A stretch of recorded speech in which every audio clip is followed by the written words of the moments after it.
Right on, recovered alcoholic. My name's Tony.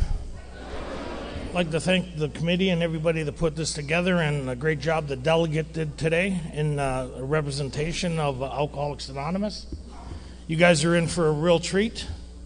I have a phenomenal story.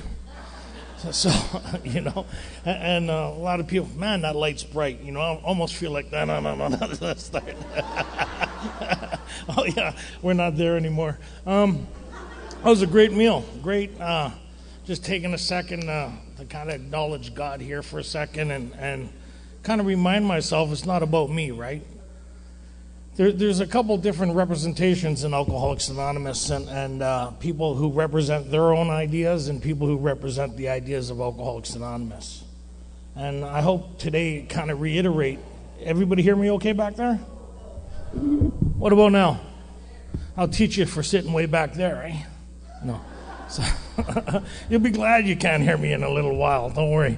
I have something for everybody. If you're looking for something to criticize, you'll have stuff to talk about for the rest of the month. If you're easily offended, you're in for a real treat tonight.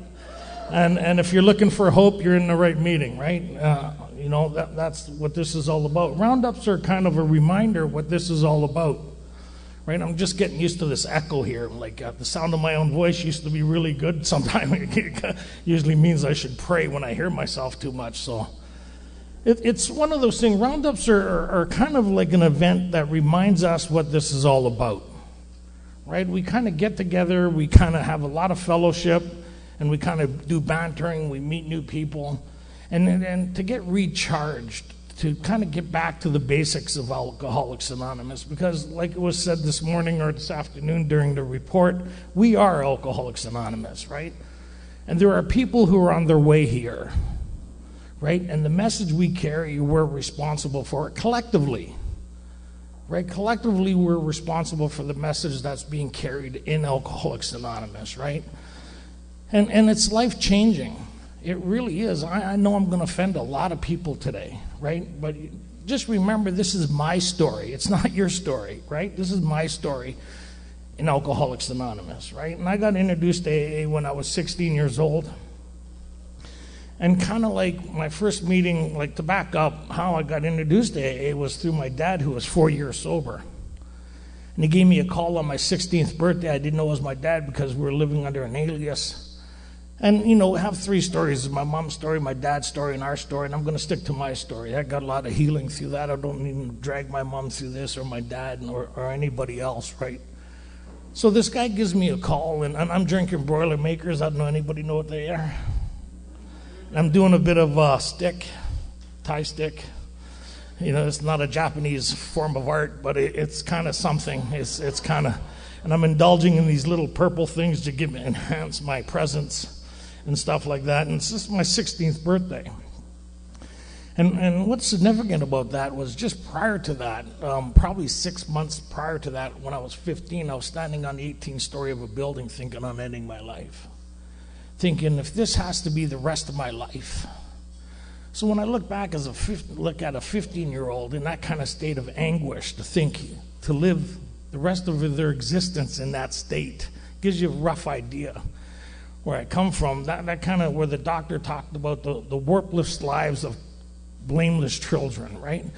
And I grew up in an atmosphere of broken glass, blood, stabbing, guns, prostitution, on and on and on and on, right? Where I was raised in Toronto, I got locked up at nearly age 8.5 for punching a choir teacher in the head. So, total misunderstanding. But people didn't see it that way, and I became a custody of the ward. And that's a long string of events, so that's roughly where I'm coming from. But that stuff didn't make me an alcoholic. It made the recovery process a little more complicated, but it didn't make me an alcoholic. When they talk about there are those two who suffer from grave emotional and mental disorders, I didn't know I was one of those two. Right? And my sponsor, Chuck, the guy out here, used to go 1, 2 when they used to read how it works, and it took me a little while to catch on what he was talking about, right?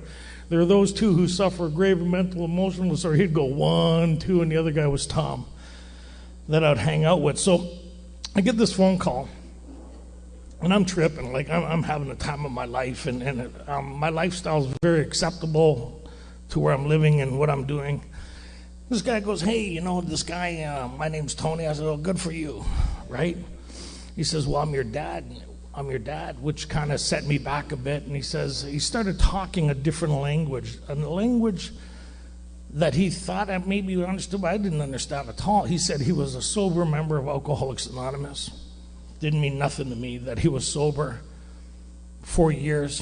Didn't mean nothing to me that he was hoping on making amends to my mom and my family for the chaos that he created. Last time I heard from my dad was he was committed to life in a sanitarium at a young age when he tried to retrieve me with a gun. That's a whole different situation. And somewhere along the line, he got 12-step in a sanitarium of all places. He found God, Christ, and he got sober through the church and then got introduced to AA, and that was his sudden spiritual experience. So just prior to that, kind of like in Bill's story the second time he was in treatment, where he talked about no words could tell the loneliness and despair, right? Quicksand surrounded him in every direction, right? He met his match. Alcohol was his master, right? And you think one of the founders of Alcoholics Anonymous would have got sober based on how he was feeling and the circumstances surround his bottom and his desire, the acceptance, all that other stuff that we hear in the fellowship as catchphrase sobriety, because he had all the earmarks of somebody who should have got sober based on the gift of desperation, acceptance, willingness, surrender. But what's missing from his life is a solution sufficient enough for him to recover. So that meant the story of alcoholism continued. Right? And that was kind of like my story. I came into the fellowship when I was 16, and I tried to recreate my life based on self. Right? And I was a good starter. Like it said, find God. I found God. I joined the Baptist church, and life was fantastic. I knew exactly where to find God. Anybody? Went right back to the church. I'm going to meetings. Things are fantastic. That first meeting, I got that feeling of hope that there might be the possibility of change. Right, just prior to that, I'm thinking on killing myself. Of course, AA looks fantastic, right? It's like the only time a pool looks good is when your ass is on fire. Anybody is kind of, and that's the way AA is, right? I came in here and there was something here, but I couldn't put my finger on it, and it kind of resonated deep down within, and it just couldn't kind of fabricate or continue this thing that was happening inside. But I tried, right? I joined the church, and things were fantastic. I guess there was another person there who joined the church who was trying to get sober. And I was looking at Bible college. If you looked at my life compared to where I was earlier, there was a significant change, but not the change sufficient enough for me to recover from alcoholism. Right? And I'm in the choir, doing the Mr. Bean thing. I got the suit and tie, and then I'm thinking I'm sounding great. And she's in the choir. You know how we find each other? She's there, I'm there. She phoned my friend and says, hey, is Tony around? She'd been drinking. And just the sound of her voice was different. And I couldn't wait to go see her fast enough. My buddy goes, hey, do you want me to go with you? I said, no, I better go this alone, right? And so I go from the church to wearing good clothes to everything's fantastic to sitting in an abandoned car drinking out of a bag and her huffing on glue, wondering how I got there. Then a series of events put me back in AA, and I heard all the stories, right? Just don't drink. Meeting makers make it. That was happening back in 1978. Got involved in a 12 and 12 study, started recreating my life again. Things were looking good. Found myself drunk again. Then they would sit me in the middle of a meeting, shame-based recovery. I don't know if anybody's experienced that, where the whole meeting talks to you about learning your lesson, thanks for going out for me, and all that stuff that we hear from people that don't understand alcoholism. So I'm trying to get this thing, and it's not happening, right? And I thought maybe the wrong church, so I went to the Nazarene. Same thing, I got drunk again. So then I went to Charismatic, and I figure if anybody knows where God is the Charismatic people, right? From my basic experience. Didn't find it there either. And so I had a member of AA. I remember trying to get, I went to a Friday night meeting in Toronto. I was telling this guy, look, I'm having a hard time getting this thing. I said, I got to go to a party where all of my friends are hanging out, and there's a lot of women there, and there's a couple I'm interested in, and I know she couldn't would if she were sought, so I'm quite interested in going. And what should I do? He says, well, hang on to a ginger ale all night. Sounds fantastic. And if anybody asks you if you want to drink, just say there wouldn't be enough for two of you. I found a solution to alcoholism in Alcoholics Anonymous. Why didn't I think of that? So I went to this meeting, this party all night, and people, that should be on the 20 questions, right? I'm walking around my glass in the air. Ask me what I'm drinking. Ask me what I'm drinking. Normal people don't do that stuff, right? They just don't do it, right? So I did that all night, and there was no one left to say it to. The guy comes home. I remember exactly. It was 11:15. I'm sitting there kind of bummed out because there's nobody to impress on how well I'm staying sober. And he says, hey, what are you drinking? And I perked up. Ginger ale. He says, hey, you want a beer? I said, no, if I started, there wouldn't be enough for both of us. And so he says, I got 6 flats in the back. And so I did a calculation, and there was more than enough. So I staggered out of that place. And what I understand now that I didn't understand then was I was suffering from an illness that had me. I didn't have it. And I didn't know that, and I never got taught that. So I went back to the meeting, and the group was kind of getting kind of discouraged with me and all their, self kind of guided things on how one should be able to keep themselves sober. And one guy says, what your problem is? You lack discipline, which would make sense looking at my life. And so I remember thinking, I'm drinking a beer thinking about what he said. And I'm going over, the message of Alcoholics Anonymous that I heard in meetings based on my thinking. Because I think there is a slogan that says, figure it out, right? How many people has done that here? They're reading how it works, and you're out going, I wonder how this works. So that's the audience we're dealing with. So we don't get this by oh, that makes sense. No, we don't get it that way, right? So this guy, I'm sitting there drinking a beer, thinking, yeah, you know what? I can see why I can't get sober, because I lack discipline. I said, where would a guy get discipline?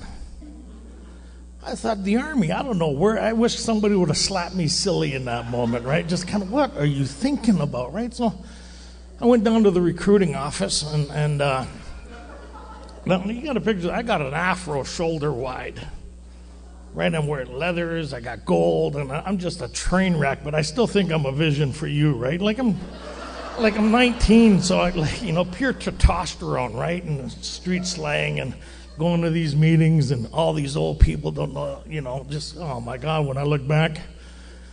So I meet a woman at the recruiting office. Funny, I meet these women trying to get sober too through the church, through the recruiting office. So we went and made it official that she drank as much as I did, and we started a relationship based on that fact. And I don't know how long we went out for, which is the kind of weird thing. I have moments like I don't know how. If I ever dated you and I don't remember, it's nothing personal. It's just a story of my life.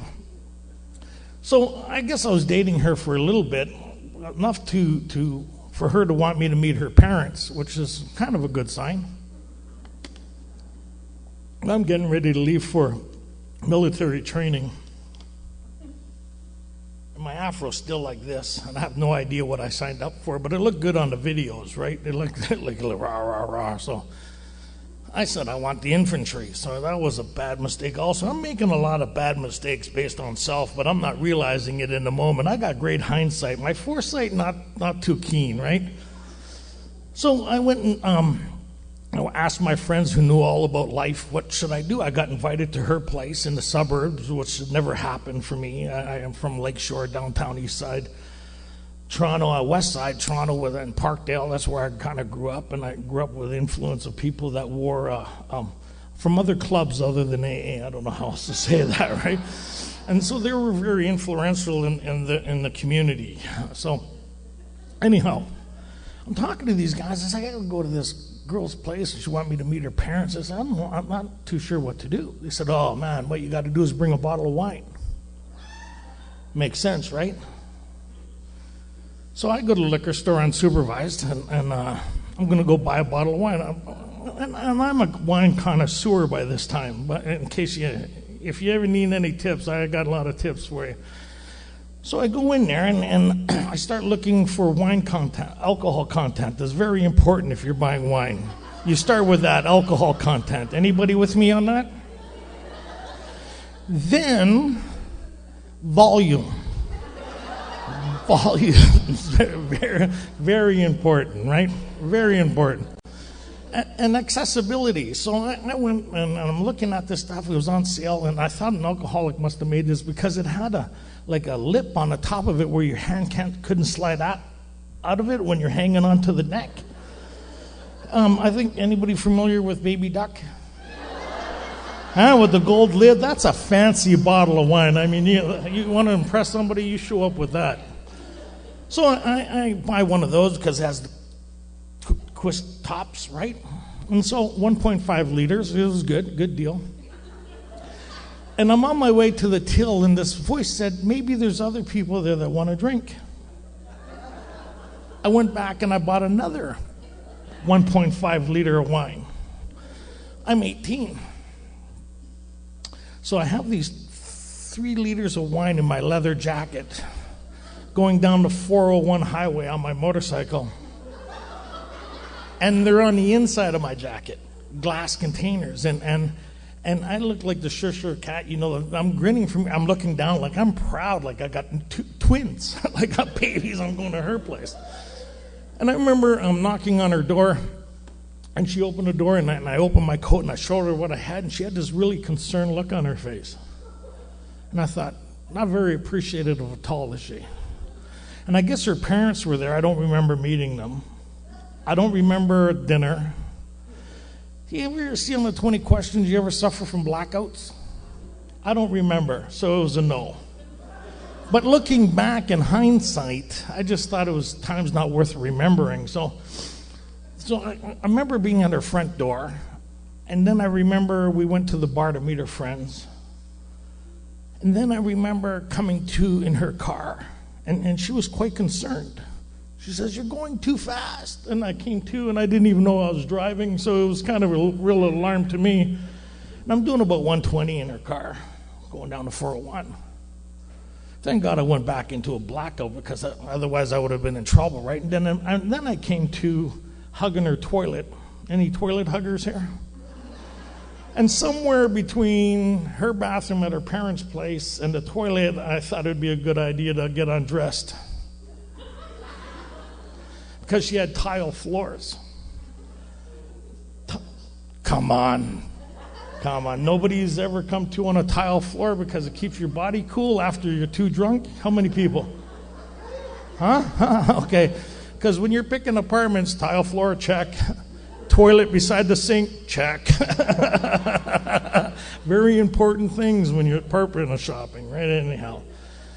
So I remember hanging onto the toilet. My face was resting on the porcelain. I've looked at a lot of porcelain toilets since then. It kind of still gives me the heebie-jeebies, the cold on there. And I remember trying to reflect what I drank the night before that would cause all that red stuff in the toilet. And it was the grenadine that made me sick.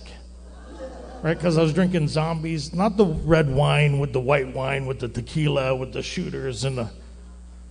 So I don't know why I'm drinking like this, right? And if you ask me, it was a good time. But I'm drinking different than everybody else, right? And so I ended up, somewhere along the line, I got into a fight, I guess.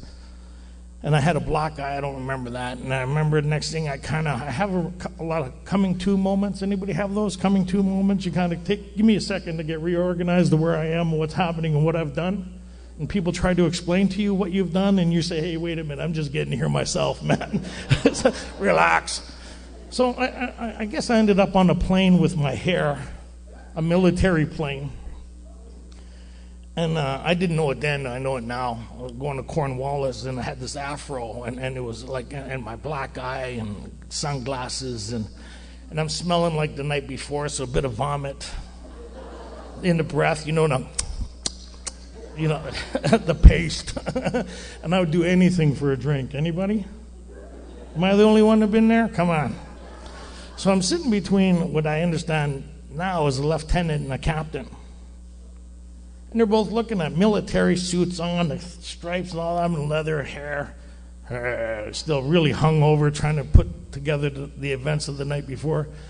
The guy goes, "Where are you off to, young man?" I said, "I'm going to this boot camp or military." They said, "They're going to love you there." And it was the longest stretch of sobriety I was able to get for a long period of time, the 10 weeks before you're allowed in the junior ranks. And then it started again. So long story short, I ended up getting out of the military. I was on my way to Cyprus. I was part of the war games here and all that stuff. Well trained in the infantry, and I was doing really well in my group, my platoon. But I had a serious drinking problem that it seemed like the discipline I was learning wasn't working. And it was 40 cents a shot. So now I'm having these mini seizures, and I don't know I'm having them. I'm getting these black dots. My stomach's burning, and all I know, if I have a couple shots, it'll get rid of the burning and get rid of these black dots. Oh, and I'm also starting to vomit blood. And if you ask me, it was something I ate, but you say, hey, I think you're suffering from alcoholism. No, I'm not suffering from alcoholism. Dietary problem, but definitely not alcoholism, right? Because I never understood what it was. And so I guess anybody suffer from resentments here while drinking? Not a good combination when you have a military assault rifle at your hands. So I fabricate stories sometimes in my mind, and I believe they're true. Anybody ever do that here? And these people were conspiring against me to make me look bad. They didn't need no help. I didn't know that, right? Like I'm a total shit show. And so I loaded up an FNC-1 military assault rifle with blanks, and nobody seen the humor in that. And I started firing it at the guys in the barracks who were pissing me off. Yeah, I was the only one laughing. I still think it's kind of funny. The one guy wetted himself. The other guy started crying. Nobody bothered me after that. I don't know what, because that's the type of guy I do the extreme, and then nobody bothered you after. I learned that growing up. And I got released from the Army kind of before going over to Cyprus in Germany. They thought maybe it wasn't a good idea that I represent them there. Looking back, it makes perfectly good sense. I just thought they were, overreacting again, like everybody else in my life. So I get out of there, and through a series of events, consequences get my attention again, and end up back in AA. I was part of the Queensway group, Saturday night group. My dry date was in Pencil. I was a member of that group for 5 years. Tony, you can't swear at people who are speaking at the podium. You're not allowed to throw chairs at people or threaten people. You're not allowed to grab people by the throat because you don't like what they're saying in a meeting. So you get a rough idea of what you guys are dealing with here? If you want what we have, I said, if it takes penicillin to get rid of it, I don't want it. But why I say that is that's the mentality, what I was thinking with that I brought to AA, and you asked me to figure it out. If you want what we have, well, what the hell do you have? And then I hear all these different messages by all these different people, and I got to figure this thing out. All I know was I wasn't picking up what you people were putting down by the sounds of it, right? And so I ended up getting 16 months of sobriety once because I nearly killed one of my best friends in a bar fight. Because at this time, I'm probably running a second-degree black belt. And it's not good when you're drinking and 220 pounds solid out of the Army. Right? And I love this guy. So I'm doing things, Dr. Jekyll, Mr. Hyde. I'm doing things that are even starting to freak me out now. And I'm having those conversations in the mirror. Any mirror conversations here? Not the ones lying on the table. I'm talking about the ones on the wall. Two different conversations. One's, oh yeah, and the other one's, oh no. Right? So I'm having an oh no conversation, right? And I'd ask myself stuff like, what's the matter with you? How many people ask themselves that here? Look right in the mirror and look at yourself, what's the matter with you? And the freaky part is I actually waited for an answer. Nothing. So I come back to AA, and that episode that happened that night kept me alcohol-free for 16 months. And the book talks about we could stay sober for months or years. And I thought my life did improve. Like I was doing other things to maintain the ghost in my mind and the demons in my soul. Because I had no way of coping. And the way you guys seem like you're coping is meeting makers make it. I was more nuts coming to AA than I was outside of AA, but I had nowhere else to go. And I'd come in here and I'd try to do the AA thing, smile, the tradition 3 thing, and be nice, try not to swear from the podium, blah, blah, blah, blah. And I'd get drunk all the time, like dry date and Pencil. So when I got that 16 months, I thought I was doing pretty good. I got a raise at work. I got a good job. Life was looking good. And I remember it was my birthday, and this lady goes, the waitress says, "Hey, do you want a little something for your coffee?" And I remember being repelled by that. Anybody? Like horrified at the thought of having another drink based on my experience with alcohol. Then something happened where suddenly the thought sounded like a good idea, because I knew myself so much better now. Those character defects were in check. I got a raise at work. I'm not hanging around with those same people anymore. I've dealt with all this inner turmoil, which I thought it meant I got comfortable enough in my own skin that the riot wasn't so loud that was causing me, it got numb enough where I was able to ignore most of the stuff that was happening. Like the elephant in the living room. We're the only people that don't see that stuff. We're so far, most of us, removed from any sense of a reality that the doctor talked about that, right? Full-blown was a full flight from reality and downright mental defectives. And we're the only people that don't think that's true. Ask the people around you, "Oh yeah, something not right with those people." My mom used to say, "There's something seriously wrong with you." And I think, yeah, where I was raised, you're what's wrong with me, right? Shifting, blame, gaslighting, punishing, so people didn't say nothing.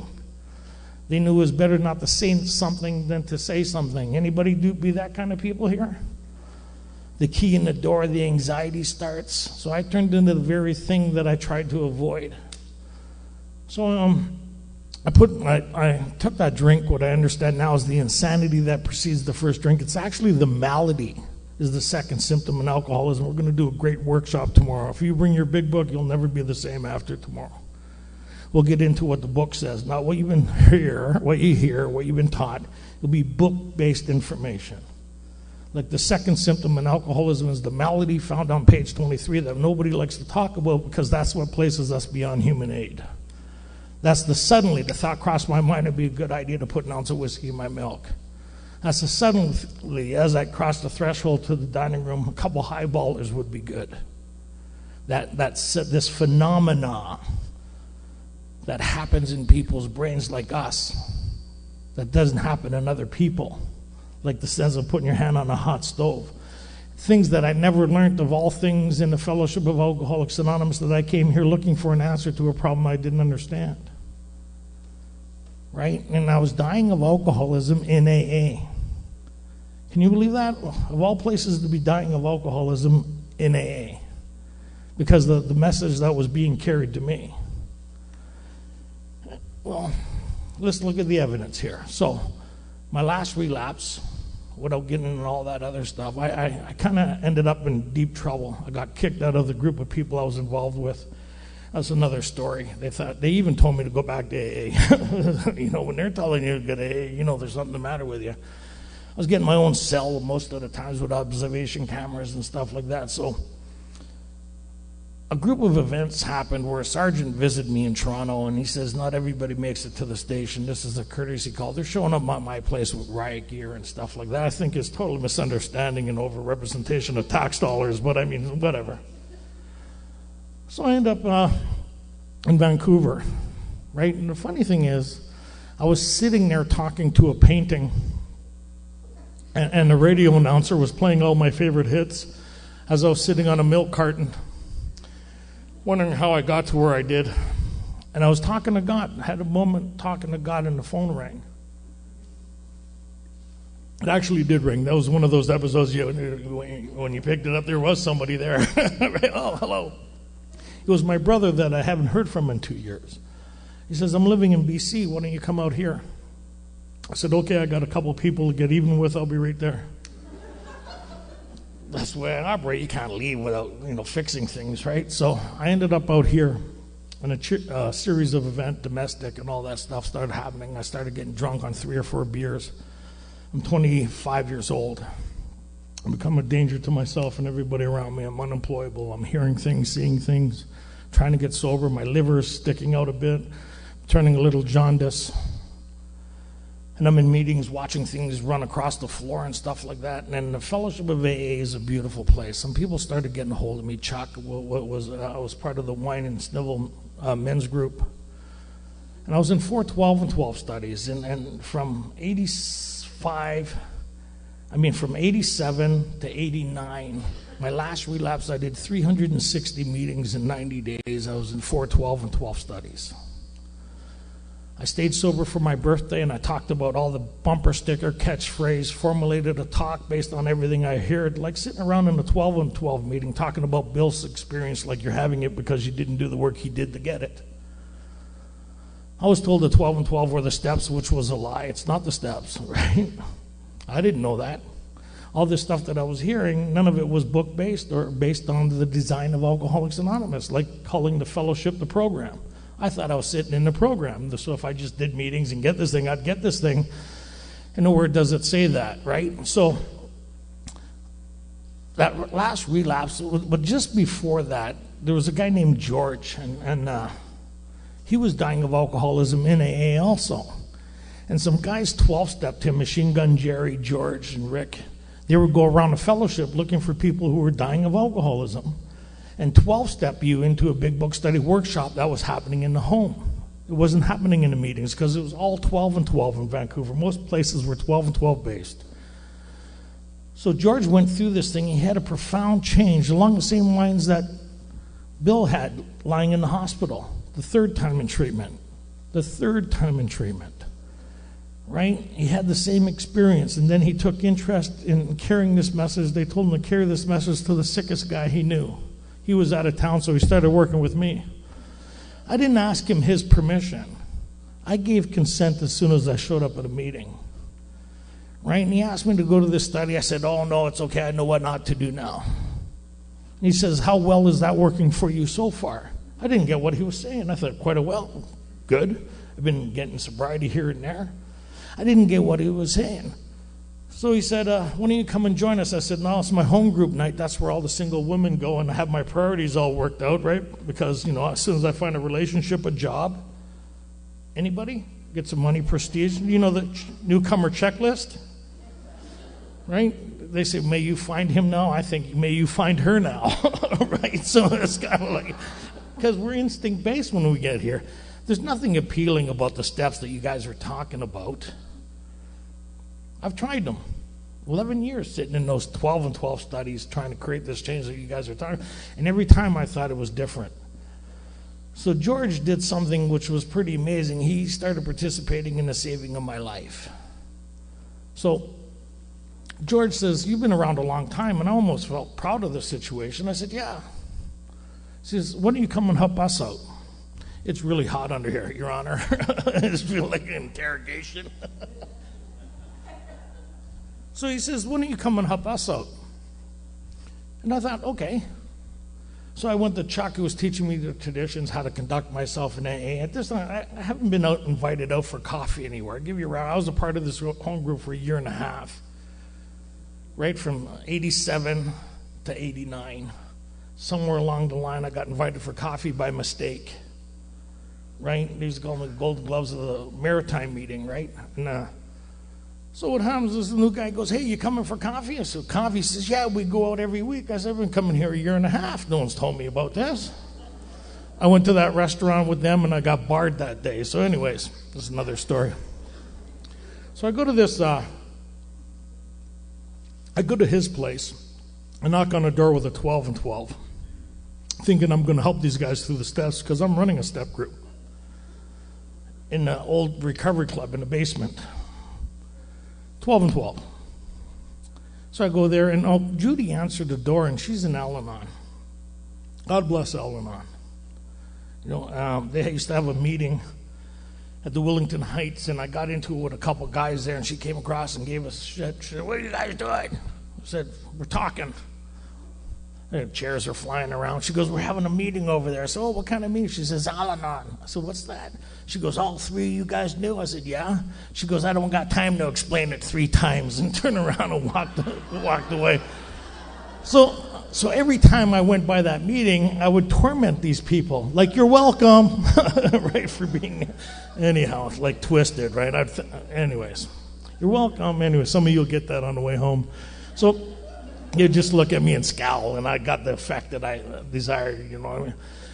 So I knocked on the door. Judy opens it, and her eyes are huge, like huge, right? And she allowed me in her home because it meant her husband would be on the right track, right? She witnessed this thing that happened in her husband. They took me in to their home, and so what George did was he conned me into that big book study.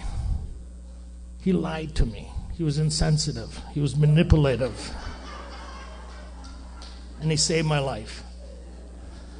Right? Like, I went to Chuck. I think, hey, these guys are running a big book. I didn't know. I said a step study. They want me to go help them. And he says, who? I said, Machine Gun Jerry, George, and Rick, and Steve. He says, I think that's a great idea. You go help them.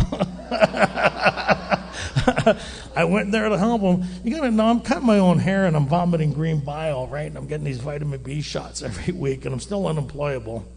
There's a whole bunch of story around that, but I go there, and for the first time in 11 years, they introduced me to the program of Alcoholics Anonymous. What this is all about. And they carried this message to me. So imagine, next time you're in a meeting, and imagine if Bill Wilson came into that meeting. Would he have gotten sober or heard the message that's being carried today in Alcoholics Anonymous? Imagine that. Ebby shows up at Bill's place. Bill's dying of alcoholism. Like 5 years now. He's been to treatment twice. He has no solution for his dilemma. He's getting sober, drinking, getting sober, drinking. Imagine for a second if Ebby showed up and said, hey, how you doing, Bill? Oh, good. Right? Because he had enough gin. Right? He did an assessment of the situation. He's sitting there. He don't think he's dying of alcohol. He thinks he has enough gin to last him through the evening. Imagine if Ebby would have said, hey, Bill, you know what your problem is? He says, what's that? Acceptance. Acceptance is the answer to all your problems. And the reason you're having these problems is because you lack acceptance. You think Alcoholics Anonymous would be where it is today? He would have died an alcoholic death. Think about that. The things we tell people, is it actually the message of Alcoholics Anonymous? Right? How do you know it's the message of Alcoholics Anonymous? Because I could show you where that is. See, I didn't know I wasn't doing Alcoholics Anonymous. I was all around Alcoholics Anonymous. I thought I was in the middle. If you're not in this, you're not in the middle. This is Alcoholics Anonymous. The fellowship took its name from it. This is the message of the miracle of Alcoholics Anonymous. Remember how I started this thing? I said I have a phenomenal story. Why? Because I have the message of Alcoholics Anonymous in my life. I came here looking, and then an experienced member of Alcoholics Anonymous, a responsible member of Alcoholics Anonymous, introduced me to the program and walked me through this, kicking and screaming.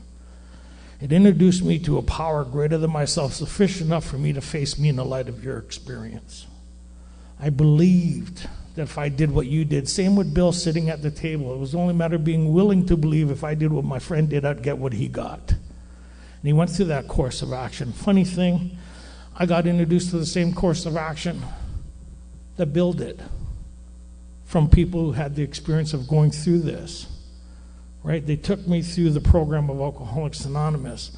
And so I'm coming up to 45 years in the fellowship of Alcoholics Anonymous. It's important how we change things. It's subtle. People's lives depend on it. If people know they're coming into a fellowship and the program's in here, then they might investigate a little more, pay a little more attention. But if they believe they're in a program, they could get sober through osmosis or figuring this thing out, then we're leading to their demise. It's so subtle. See, I thought I was in the program and I couldn't show you one thing that I was doing that was based on anything other than me. I was representing my own ideas and the ideas of people around me. But when I got approached by those with whom the problem had been solved, recovered, no longer dealing with alcoholism, applying spiritual principles to their life sufficient enough to give them a daily reprieve. And a part of that is to carry this message to those who are still suffering. That's what these roundups are about, to remind us that there's people coming. There's people sitting in the same place that you were not too long ago,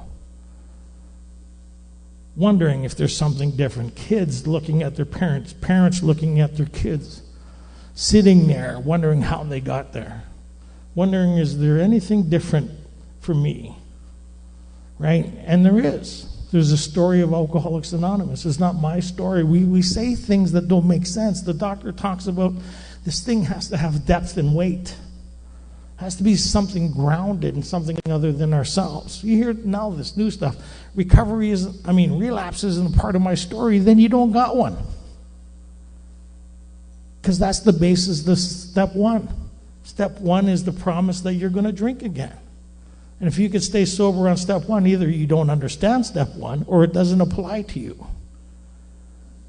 To be powerless, to be beyond human aid, to have an illness have you where you don't have it, that you'd give anything to change your life.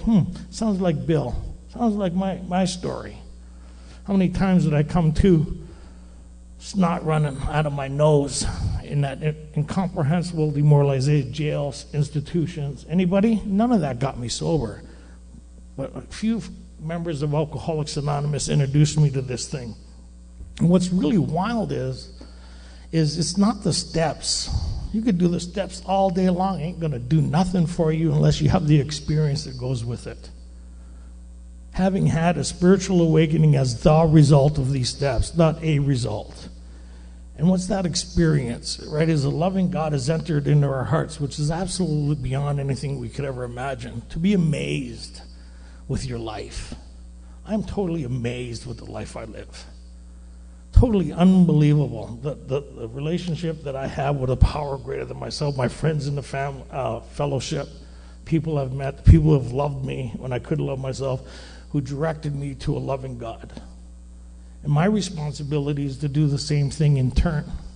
Carry this message, not my message. And then I get to watch this thing happen in other people's lives that confirm it's happening in my life. Right? I get to see them renewed with their family, their friends, society. And you sit back and smile as you drive by and they're walking, hanging onto their kids' hands. It's pretty remarkable, the stuff that happens here. The same thing that the doctor witnessed in Bill's life. He talked about the miracle of Alcoholics Anonymous unfolding before his very eyes. This person who came into his facility for the third time. Alcoholics Anonymous is not designed for people who can stay sober. It's designed for relapsers. How many people find that surprising? Well, damn, I guess I qualify. Welcome, right? We already know you're going to get drunk. I can't believe you said that. I didn't say that. The book says that. You can stay sober. Well, that's not very nice. Well, if you think you can stay sober, you're not going to want our solution, are you? If step one can keep you sober, then why would you need our solution? You hear shit that's just unbelievable. Did I say that out loud? You hear stuff that makes no sense. Oh, you can't start step 11 until you finish your 9s. You mean you're going in unsupervised?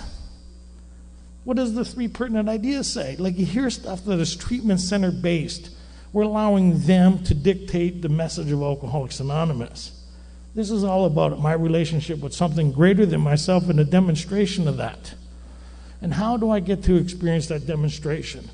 Is when I wake up in the morning, I get tapped into that power that I got introduced to through going through step 4, step 5, 6 and 7. It says, let's look at 8 and 9. It didn't say, let's rush out and do. It says, let's look at it, easy. Then it says, this thought brings us to step 10. What about the promises? They're not the 9-step promises. They're a summary of what we could expect if we incorporate this thing in our lives. And what's that? A relationship with something greater than myself. The greatest promises will suddenly realize that God is doing for me what I couldn't do for myself. We change things. God don't do for me what I can do for myself. And exactly what list? Who makes that list? Because the promises talk about all an internal thing. You'll know new freedom and new happiness. You'll not regret the past nor wish to shut the door on it. You comprehend the words serenity and no peace. The only thing that used to cause that for me was a drink. And then it led to my own demise. And you telling me I could create that just on being hopeful? That's like trying to fix diarrhea with your own thinking. Just don't do it. Okay. Just bring it to a meeting. No, don't do that. Let it go. No, don't let it go. See, that's how we treat alcoholism. When you listen this week in meetings and think, if this person had dysentery, would that work? You're gonna a lot of laughing going on this week in Kelowna. I know it's like that. Just read 417. Use it as toilet paper. Oh, sorry, did I say that out loud too? Guys who I sponsor, I tell them to rip out page 417. It's none of their business. I said, I need to get you through the first part of the book. If you can't answer, 90% of the people, which is kind of weird, 90% of the people can't answer the questions in the first paragraph of page 44. 90% of the people in our fellowship can't answer that question. Pretty wild when you think about that this whole thing is based on this. And you're sponsoring people that you can't even take through this because you haven't done it. Then stop sponsoring them. Be their friend. Direct them to somebody who can sponsor them because their life is in balance. This is serious stuff. I didn't believe I was going there, but here I am. I told you, I gave you a disclaimer earlier, right? We're going to piss somebody off. Am I working? Yeah. But that's what the Roundup's about, because there's people like me coming here that has ruined everything that they ever touched, loved, and desired for something different that they couldn't comprehend. And what you guys did was led me to a God that's all powerful, all knowledge and all experience. When I started doing my 9s, I watched God show up.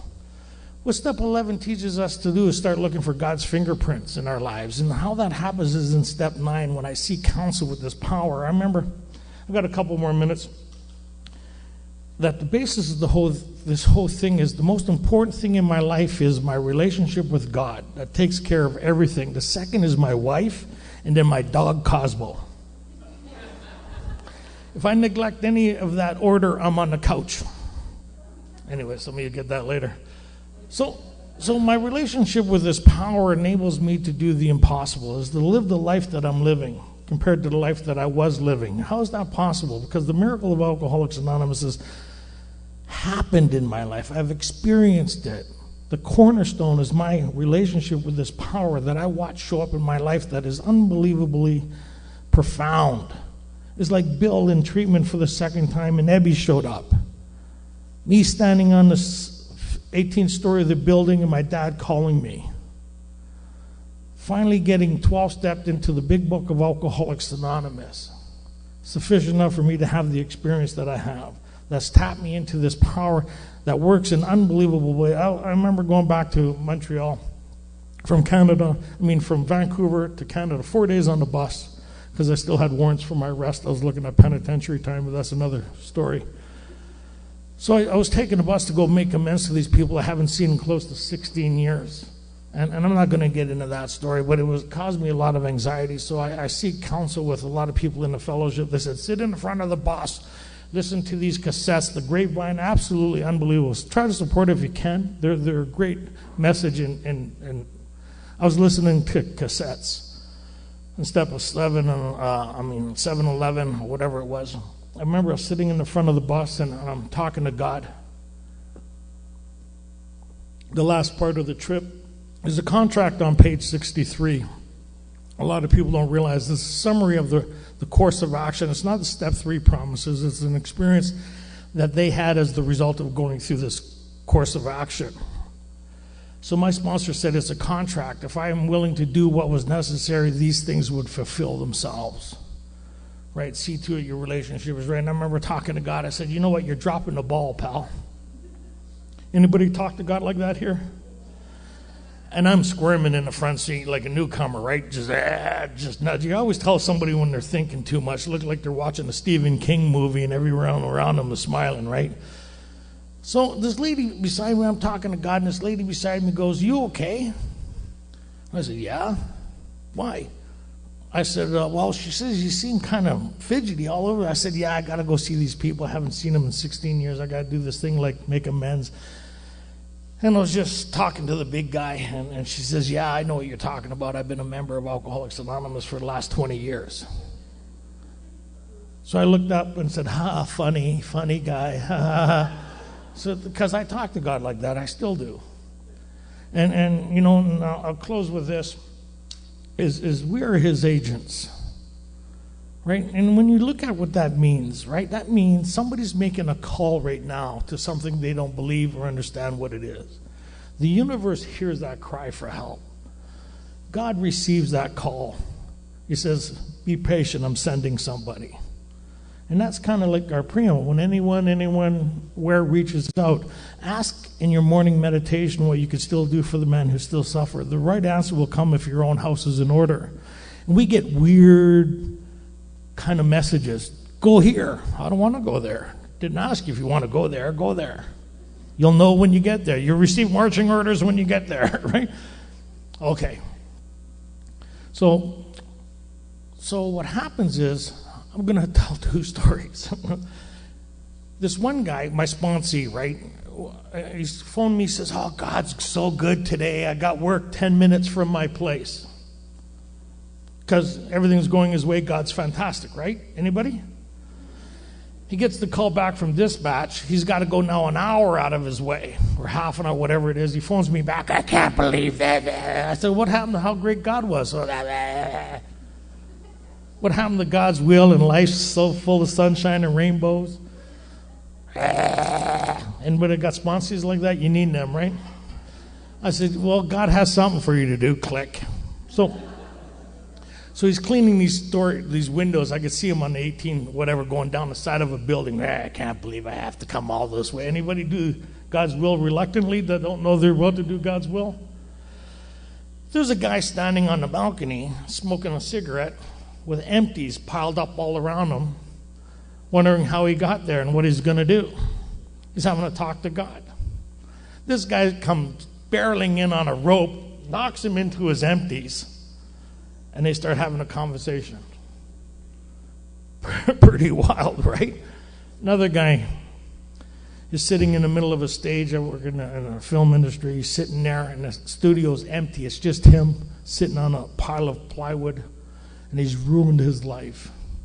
And he's asking God for some help. He says, I need some help. He's been in AA a little while. He hasn't done this, and his gambling and all that stuff, relationship, everything's gone to shit. He goes, God, just show me that you're still listening. I got dispatched for a day call. I never take day calls. Something said take the day call. I don't know why they called me. I took the day call, and I showed up at this studio, and I went walking in. He couldn't see me, and as soon as I got close, he says, I can't believe this. We had a 12-step call right there. I'm in Hawaii, and I went to go to this meeting, and I thought it was 7 at night. So I go all the way over there because I'm really impressed with my story, and I think they should hear it. Anyway, come on, I'm not the only one that does that, right? And he pick me, and the act humble. Oh, thanks for picking me. Inside, it's like right? Some of you understand what I'm saying. Okay. It's a shitty meeting till they ask you to share, right? Okay.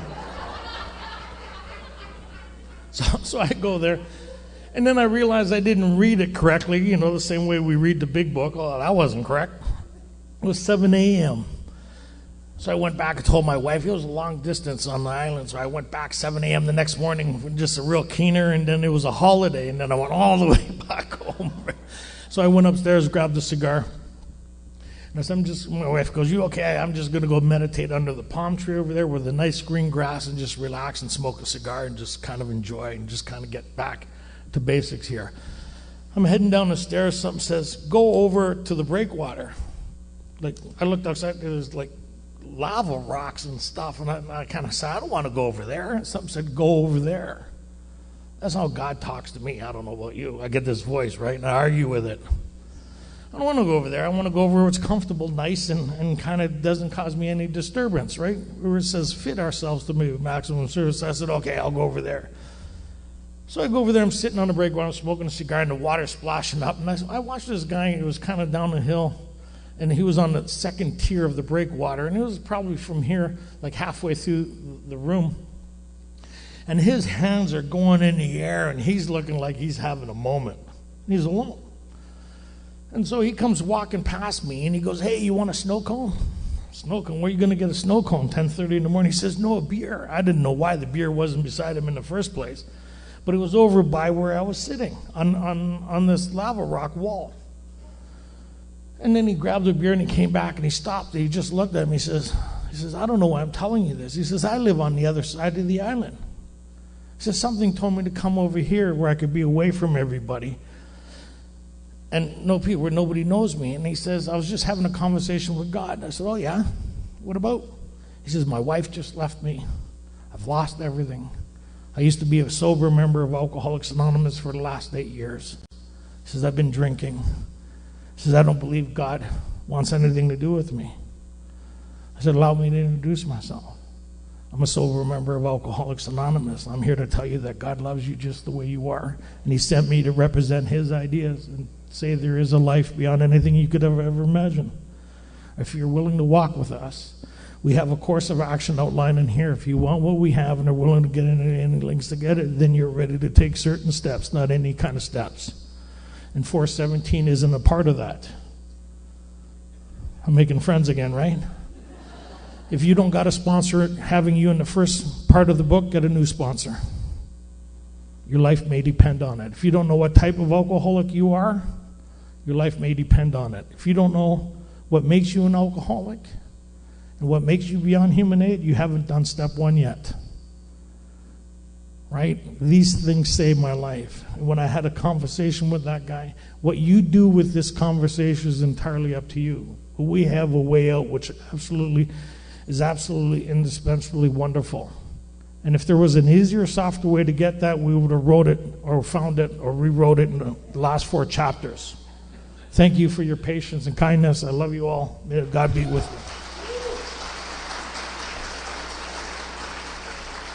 you. Right on. Getting that right. I'm a recovered alcoholic. My name's Tony. Sobriety date's April 8, 1989, and how I'd like to open this meeting is you hear a lot of people say to invite God in. God's already here. It's us acknowledging this presence, right? So if we could start with the serenity prayer, and who puts the breeze in the trees? God. Grant me the serenity to accept things I cannot change, courage to change things I can, and the wisdom to know the difference. Well, if you got disturbed last night a bit, you're in for a real treat today. Right? And I really love the, thank you, Renee. Great host. I'm staying at his place. Absolutely phenomenal, really good friend of mine.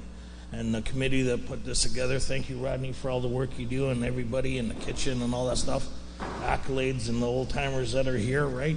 By the fire extinguisher, that always helps. My buddies over here, right? They're awesome. I love the Fellowship of Alcoholics Anonymous. It's a pretty awesome place. And sometimes people think I have a problem with it. I don't. I just have the problem with the message it carries sometimes, right? Because we're dealing with people's lives. So if I'm like a bomb technician. Depending on the size of the bomb would determine your attention. If you're working on a little model and it's got cut the red wire, but there's 3 kind of red wires here, it doesn't matter, right? And then poof, a little puff. But when it's your life that's on the line, you know what I mean? And you say to somebody, look, I'm here, I'm first day on the job, and this bomb looks huge. I haven't seen anything like it.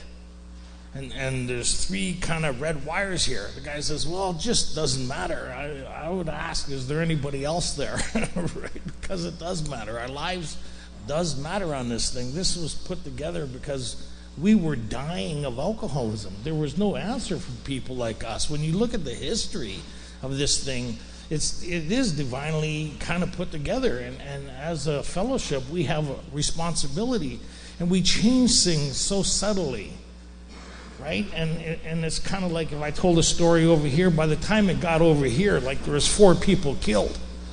Right? And that wasn't how it started. It was like, 4 people went to the zoo. And that's kind of like the message in Alcoholics Anonymous. And if you don't know what that is, then when people sound really good and they qualified, well, I got 20 years sober, or I got 30, they must know what they're talking about. Not necessarily. Right? Not necessarily. They've just found a way that works for them. But it's not endorsed by our way of doing it. I don't know, does that kind of make sense? Like if I went to a Ford mechanics class, I think they'd be teaching about Ford engines, wouldn't they? Like and if they gave me a book that said, here, this class is on the Ford dynamics and the engine and all the electronics and all that stuff. Then I started complaining when the teacher started talking about the book. Oh, is he going to talk about the book again? Right? Your success would be how well you know it. Oh, right? And to bring in a Chrysler product or a foreign product into that class would be kind of like an outside issue. You'd have to learn the language of that class to be successful. Does that kind of make sense? And that's like coming into Alcoholics Anonymous. There's the cafeteria style recovery, and then there's actual recovery.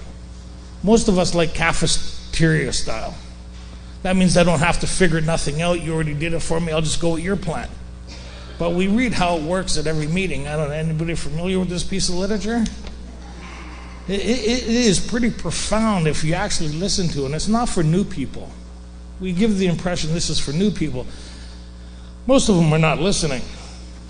How many people being new here and they're reading how it works? What were you doing? Thinking, right? I wonder how this works. And oh, look at her. And so we're bringing a herd of cats to a meeting, right? Pay attention. Squirrel, squirrel, squirrel, right? Like we're in that meeting trying to figure out how to fix the life that we made a mess of. Anybody? Right? We're sitting there I got problems. I don't got time to listen to what you people are talking about.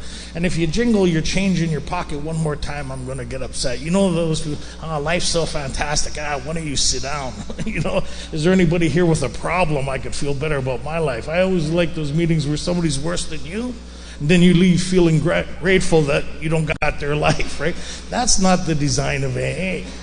Any burning desires? Phone your sponsor. Right? Like there's a purpose to this thing, and when we start going away from it, and this, I mean this in the most loving way, ignorance is only possessed by those that don't understand what's going on. Right? And I was one of those people. Like I didn't get this thing, but I needed to get this thing. Like I said last night in my story, I really needed to get this thing, and I wasn't getting it. And I was always going with the smartest person in the room because that's how we function our lives mostly, right? We figure things out. Stay ahead of the game, watch out for this, watch out for that, who's who in the zoo. But we don't kind of see that our thinking isn't working for us, our planning and scheming and designing. Like where I grew up, most of you kind of know if you walked into a bar, who's who in the zoo. How many people would know? You know who's up to, what they're up to over here, what they're up to over there. Planning and scheming is our way of life. If you want to know how to get around something, ask one of us. We're systems people. We know easier, softer ways. Our whole life is built on an easier, softer way. Avoidance. Anybody know avoidance therapy here? Non-accountability. We numb ourselves to the truth. Nobody in this room, right? And then we get to a place of, how did I get here? Right? And our inability to assess things, our inability to see things as they are, right? And then the moment of clarity is we start seeing things as other people see them. Then that's when we have a problem, right? Before other people try to tell us how they seen things and we kind of punished them or dismissed them or didn't hang around with them again. Is that an accurate thing? Because most of us didn't think we had a problem. How many people here were told they had a problem before they realized they had a problem? How many people tried to do an intervention? I think you have a problem. I think it's you. Like, I think you're the problem here. And then I remember my aunt at 15, I think they relocated me up in New Lisgard, right? And I found my people. As soon as I got first day in school, I knew who was who and found the exact same people. I just attract them. I don't know what it is. I have this magnet for attracting like-minded people. Anybody here? How many people has left one relationship and got into another one exactly the same? Right? Yeah. Or move. How many people tried the geographical here? And then you run. I can't believe I keep running into all these same people. Anybody recreate the same life that they were trying to get away from? And so now all of a sudden you come to AA and you got a genius type mind. You're going to sit at a table and figure this thing out. When you hear people share, most people share their own idea on this. It's not backed up on anything. Like we talked about steps 1, 2, and 3. 90% of the people who talk about steps 1, 2, and 3 don't refer to the big book. just made friends there. You hear the silence there? You hear that? Fred, I know we shouldn't have came here. Right? And that's my story. Like, remember, 11 years in and out, I'm running a 12 and 12 study, and I had no idea about the information contained in the program of Alcoholics Anonymous, because we changed things, right? So it's like when we call the fellowship the program, is that a true statement? But we still do it anyways, right? And then we have new people coming here, they think they're in the program, right? And they're doing all this stuff they hear, and it's not working for them because they're doing their version or their understanding. Well, for me, recovery. And we look on there, and we try to figure out what their experience is with my thinking. So that would be kind of like off-the-wall recovery, wouldn't it? How many people really enjoy off-the-wall recovery? No, there's something here. That's why we read this thing, how it works. And in this, they talk about, rarely have we seen a person fail who has thoroughly followed our path. So I remember George. George took interest in me. He had this profound change like Bill had through a course of action that he went through. So when Bill was in treatment for the third time, one of the founders of Alcoholics Anonymous, think about that. He was in treatment for the third time. We give this impression that once you're here, you should be all right. Anybody get that impression? No, and that's a false statement, right? So if you're like us, there's so much more to do than just showing up at a meeting. It's like I could go to the airport every day for an hour for 90 days. Doesn't mean I'm going anywhere. I could sit there and, oh, this is nice, heated, air conditioning. I meet people all over the place. And this is what we do. We don't know we're doing it. So you sit there, you're kind of nervous the first day you go, you're meeting all these people, the hustle and bustle, right? And all these, like, it's overwhelming. If you've never been to an airport before, you're sitting there, somebody sits beside you, say, hey, where are you going? Oh, everywhere, right? And they start talking about their adventures where they're going to Cuba and they've been there before and how wonderful it is. And you're listening, wow, that sounds great. They leave on their plane because they have an itinerary. They have something to follow. They have a regime that they must follow in order to make their flights. Does that kind of make sense? They have a game plan. You see it with them. And you're still sitting there without a game plan. And you're thinking about what they said. You said, wouldn't that be nice to be able to do that? You start fantasizing about the life it would be like if you were able to go there. Anybody? So then somebody comes and sits beside you the next day, or we'll go the third day now that you're smart, right? And they start talking about going to Cuba, and then you start going, oh yeah, I hear there's this great place. You start talking about this other person's experience to this person's experience like you have knowledge now on something you have no clue about. And then they ask you to share. Then you get up and talk about, it's your experience. Oh, and you're actually wearing palm tree shirts and lotion, and you're playing the part, and you haven't got a ticket to leave yet. And if you want what I got, and so it's crazy making. So now another new person's listening to you. Now there's three of you that don't know what you're talking about, but you both all agree on it, and it's profound, and it's awesome. And then pretty soon you're acting like you actually been to Cuba. And you're pissed off at some of the people you haven't met there, but you're going through like you did, right? Oh, yeah, I remember the beach, and you're talking about other people's experiences, right? And then, because you don't understand the basis, then acceptance to all my answers would make sense. But then that statement in itself doesn't make sense. Because if you make that statement, acceptance is the answer to all my problems, you just told me you don't understand alcoholism. You just told me you don't understand the basis of Alcoholics Anonymous. You just told me that you don't need to do a course of action that the rest of us need to do. But I need to find out, do I need to do this thing? That's why they read how it works. They talk about their experience, right? And I have the 4th edition here. If they would have found an easier, softer way of doing this, do you think they would have changed it by now? You think Rio would have been talking about that yesterday when she was talking about at the delegates meeting? They've put forward to replace how it works with acceptance. And that's where, so when you start getting into this thing, you got those who observe Alcoholics Anonymous and those who've had the experience of Alcoholics Anonymous and the design of Alcoholics Anonymous, because it's a life-changing recipe. It's something really profound that when you think back when Bill, so let's start this thing. Anybody ever hear people say we don't recover? And they're right, they won't recover. Because one, they've never read their big book. Two, and they've never gone through the process. And how it works, it tells you right there, those who do not recover are people who cannot or will not completely give themselves to this simple program. They just told you that they haven't done this program, so they're recovering, and that's their choice. They could stay sick for the rest of their lives. I don't want to interfere with that. So they just also told me that they're not an alcoholic of my type or our type. Am I making friends yet? Keep an open mind, right?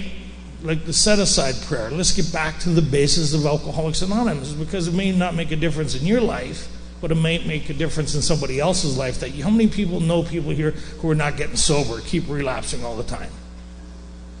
How many people know people who are not here anymore? How many people, right? So we keep going down that road, right? So what's the difference? Well, there's only one difference. Those who do not recover are people who cannot or will not completely give themselves to this simple program, not this fellowship, right? And so as we start going through the basic text, they have a lot of information in there that I had no clue about, right? So after 11 years of in and out, George asked me that question. So he started to ask me the questions on how it works, right? He says, what path are they talking about? I showed him a directory and I said 90 meetings in 90 days. And you'll be amazed before you're halfway through. That's what I gathered from the fellowship. Right? Meeting makers make it, right? Why did you get drunk? I stopped going to meetings, right? So the basis of recovery is meetings. Come on, I can't be the only one who hears that. Or no one else paying attention? Right? We say that stuff. But it's not covered in how it works, is it? So how much stuff do we hear in meetings is totally contrary to what we read? Lots. Whose responsibility is it to carry this message? So not everybody's going to do it, because what's the only requirement for a membership? That means there's a lot of fellowships that come here that enjoy our fellowship. We have one of the biggest fellowships in the world. There's a lot of people that come to our fellowship who are not even alcoholics. And then they start sponsoring alcoholics. They start telling us how to get sober. And if you're new, you wouldn't know what they're talking about is not our solution or our process. And then you start carrying their message. Same with treatment centers, same with recovery houses. They made a method that works for people like them. That's successful for people. Listen, if I'm paying you $30,000, you better tell me I could be my own solution. Right? I'm not giving you $30,000 to tell me, or more, to tell me I'm beyond human aid and there's nothing you can do for me. Can I have my money back, please? You know, the first big book you ever own will be the most expensive book you ever bought. The second one's $16. Right? And so, like, I love being up here because I see a lot of people's face go, and then I see people, the lemons start right? And don't laugh, your face is going to be like that soon too. By the time nobody will be afflicted by the time I leave here. So then he started going through here. So then he talks about there's only two kinds of people who don't get this. Those who cannot or those who will not completely give themselves to this simple program. But if you go through the book, there's a qualifier here. And they talk about many could recover if they had the same opportunity we have enjoyed. How did they enjoy this opportunity? Somebody carried this message to them. So now let's go back through the history of Alcoholics Anonymous. The first page, the entitled page. Anybody got their book? Talks about the story of how many thousands of men and women have recovered from alcoholism. Here's where I'm going to make friends. So if they've recovered from something, are they still afflicted with it? No, if I have a problem with my vehicle and I bring it to a shop because the light's on, I don't know what, I bring it to the shop and they charge me $3,000 to fix that problem. They said the vehicle has been restored, the problem doesn't exist anymore, it's been removed through the course of action that we've taken based on what you agreed upon here. And when I leave with that car and that light came back on, would I be happy, joyous, and free about that? I'd go back to the mechanic and say, what's going on here? Right? You told me that this problem could be taken care of, that it would no longer be present for me. Right? So I'm not working on it. Through a course of action, this mechanic has taken care of that problem. So this here's the start of that story, right? So most people read this, it says the story of how many thousands of men and women who have recovered from alcoholism. Most people think it's the recovered part is the most interesting part there. But it's actually the story. Anybody ever been to court here? What's your story? Right? Or anybody ever, wife, husband, what's your story? Well, everybody wants to know what your story is. I want to know what my story is. So it's the story of how many thousands of men and women who have recovered from an illness that was killing them. This is the basis, the start of step 2. When you received this book in the mail back then, this would be the start of the idea that there's hope for the dilemma that you're suffering from. Or if you're a reader with somebody who you knew that was afflicted with this illness, right? Or you heard through the grapevine that there might be a solution for your husband, your kids, or loved one, you'd receive this in the mail, and as soon as you opened it up, you'd see this idea that people can recover from this thing that you're suffering from. Meaning not only as the participant who's suffering from alcoholism, but a family member, right? Because people have really suffered at the result of our illness. Anybody? Right? And so if they were to receive this, the idea, Al-Anon, all that idea is the idea that there's hope for these people, right? And so as they started to go through this thing, they started hitting some highlights, and it's really, really important. The preface, they talk about because this book. Everybody see that second paragraph? I'm going to hit some highlights here that when you go through it later, you could expand on this thing, right? I'm just going to hit the highlights. It talks about here, because this book has become the basic text, right? A textbook is the transferring of information from one group of people or an individual or right, from one people to another group of people to transfer information. Yes? Anybody remember in high school they give you a basic text? You open up, math book, you open up to how it works, the algebra section, and you go, what an order, I can't go through with it. Because you don't know, you read it and go, oh my God. And we think the steps are interpretive dance, right? Oh, for me. No, it's a recipe. It's a recipe. It's kind of, they talk about, therefore, the first portion of this volume describing the AA recovery program has been left untouched. Everybody see that? You notice it didn't say the first 164 pages. It says the first portion. But somebody somewhere sounded really good and said, oh, the first 164 pages talked with authority. A couple new people were there and went, oh. I went to the next meeting. Yeah, the recovery portion is in the first 164 pages. Got a couple girls' phone numbers, and they started sponsoring, right? So it's kind of like, I was nuts when I got here. I know it's hard to believe looking at me, but my cheese and cracker are on the same plate today. I had to locate it when I got here, but it's okay. So they say the first portion. We'll get into what that means shortly. So then we go forward to the first edition, which they talked about this as a basic text, put together by who? Right? It says, we of Alcoholics Anonymous are more than 100 men and women who have recovered from alcoholism. And these are the people I love in meetings. Not all of them stayed sober. Thank you very much for your hope and inspiration there. You ever hear these people? They diminish the message of Alcoholics Anonymous. But they just open this thing by talking about how many thousands of men and women. We've been going 87 years. This is in how many countries? How many thousands, hundreds of thousands of people have regained their life again in their community, the family, the friends, and the people around them through the message of Alcoholics Anonymous. not everybody in this room is going to die sober. When you start looking at it that way, just because you think you're going to be here, most people who don't know they're leaving think they're staying here forever. How many people know people who are sober for a while, not here anymore? We heard it. People with long-term sobriety, they think they made a decision to leave. They don't realize the illness was lying dormant, or they stopped living on a daily reprieve and it returned. For something to return means it's been absent. That's why they talk about this daily reprieve. So, recovered from a seemingly hopeless state of mind and body. To show other alcoholics precisely how we have recovered is the main purpose of this book. Their experience is not open to interpretation. My interpretation, nobody cares. Nobody asked you. How do you like that one? It didn't say here, stop, what do you think?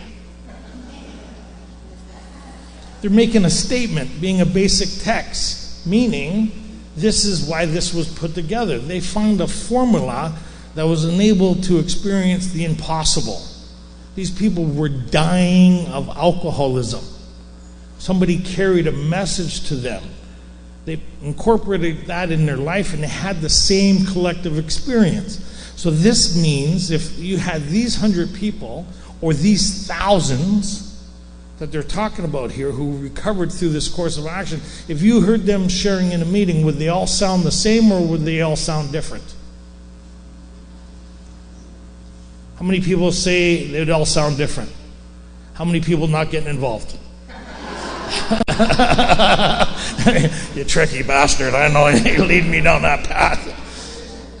So, listen, if they all did the same thing to get the same experience, whose ideas would they be representing? Their own? Or would they be representing the experience that got them the experience?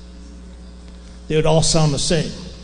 So in how it works, it says, what we used to be like, not what it was like, what we used to be like, what happened, and what we're like now. When they talked about that story, the story would be of alcoholism and how it had them and they didn't have it. And their inability to curb, change, or alter the course of their life. Right? And they did a course of action that enabled them to experience a psychic change or spiritual experience as the result of these steps. Then they talked about what their lives were like afterwards. Does that kind of make sense? So precisely, is that open to interpretation? There we go. So then, how many symptoms, if you got a pen and paper, this is going to be fun exercise. You're going to get the tell on yourself here. So how many symptoms are there in alcoholism? Write it down. How many symptoms are there in alcoholism? I like these ones. There's the isms, there's hundreds. No, there's not. They would have said that, wouldn't they have? So how many symptoms are there in alcoholism? We got 1, 2, 1, 2. Do I hear bingo? 2. How many did they say here? Seemingly hopeless state of mind and body. That's 2. There's some enthusiasm. She'll be sitting up in front pretty soon. Move over. So they're saying there's 2. Do I know what they're talking about yet? Not do I have an opinion on what they're talking about. Opening up at this page, forward to the first edition. If we just got this book in the mail and I looked at it, do I know what they're talking about yet? No. Do they know what they're talking about? Yeah, and do they all agree on what the problem is, what the solution is, and the course of action is that they took? So they're all in agreement. So I need to find out what they're talking about. That's why how it works is in past tense, not present tense. We admitted we were powerless over alcohol. If you're new, you're admitting you need to get to that stage of admitting you are powerless. They're talking in past tense. You're in present tense. In order to have their experience, you need to do what they did. In order to understand what they're talking about, you can't read it off the wall or hear people share it. You need to get into the literature. That's why they have a 4th edition. That's why they put their basic experience in this. That means when you go through it, you start having fact-based recovery. Like, I don't mean to be a dick here, but here it goes.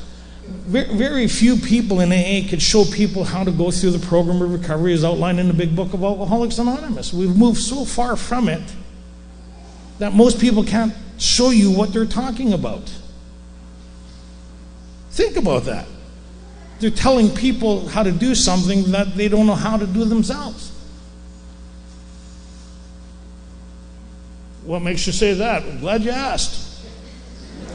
When George came up to me, I talked at great lengths on things I had no idea about, but I didn't know because other people were sounding the same as me. We're all chameleons. We're all sounding the same. I was saying the same thing, doing the same, going to these meetings, talking this language, talking this stuff that I was hearing. And George started asking me, that sounded great.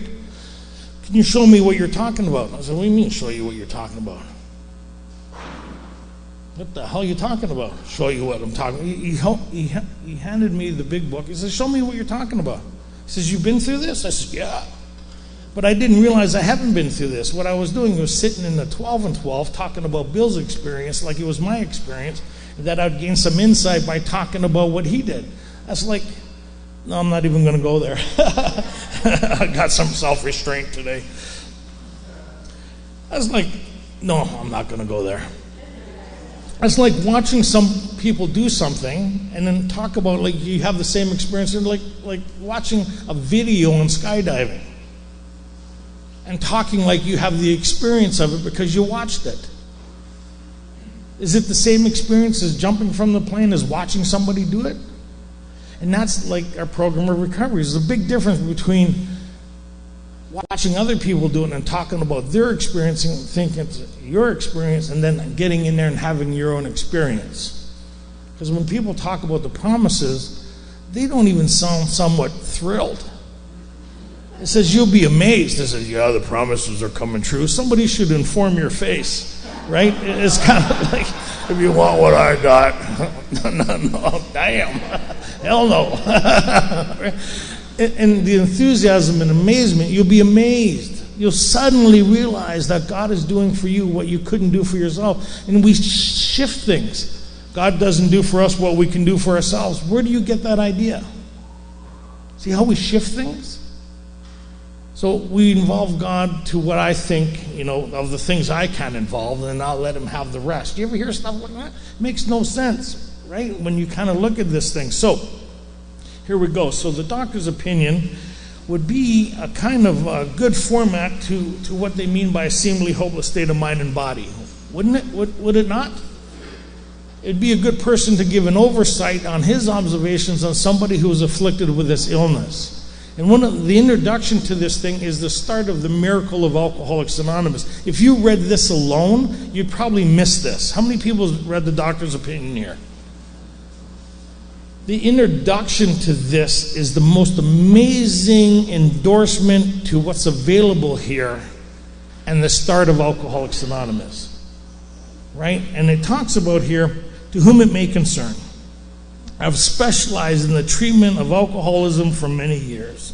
In late 1934, I attended a patient who, though he had been a competent businessman of good earning capacity, was an alcoholic of the type I had come to regard as hopeless. Founder of Alcoholics Anonymous, right? In the course of his, what does that say? Third treatment. Bill's relapsing left, right, and center. He can't get sober. He's been to treatment twice. I guess he just doesn't want it, eh? Because he hasn't surrendered. Nobody's read 417 to him. Oh yeah, I'm like a dog with a bone. I'm not letting that go, right? Because we bastardize that around like you're capable of doing it. And what I love this week, you hear all these people talk about acceptance. We'll be talking about my taco. I can't believe what he said. Acceptance. No. So, anyways, being back. His third treatment acquired certain ideas concerning a possible means of recovery. As part of his rehabilitation, he commenced to present his conceptions to other alcoholics. It's pretty wild. When his third treatment, this doctor witnessed that something happened for Bill that he was incapable of making happen himself, that his methods worked for a lot of people, but it didn't work for the type of alcoholic Bill was. And that's like our fellowship, right? There's a lot of methods in AA that work for a lot of people, but they don't work for alcoholics. And people who haven't been through this are wondering why these people can't get sober, because they're ignorant on the fact of what alcoholism is. They still think it's a behavioral problem. They still think it's something within their manageability, their control to fix, alter, or change based on desire. Right? And if that was the case, then we would be of the type that other methods work quite successfully. He's talking about that Bill was a certain type of alcoholic that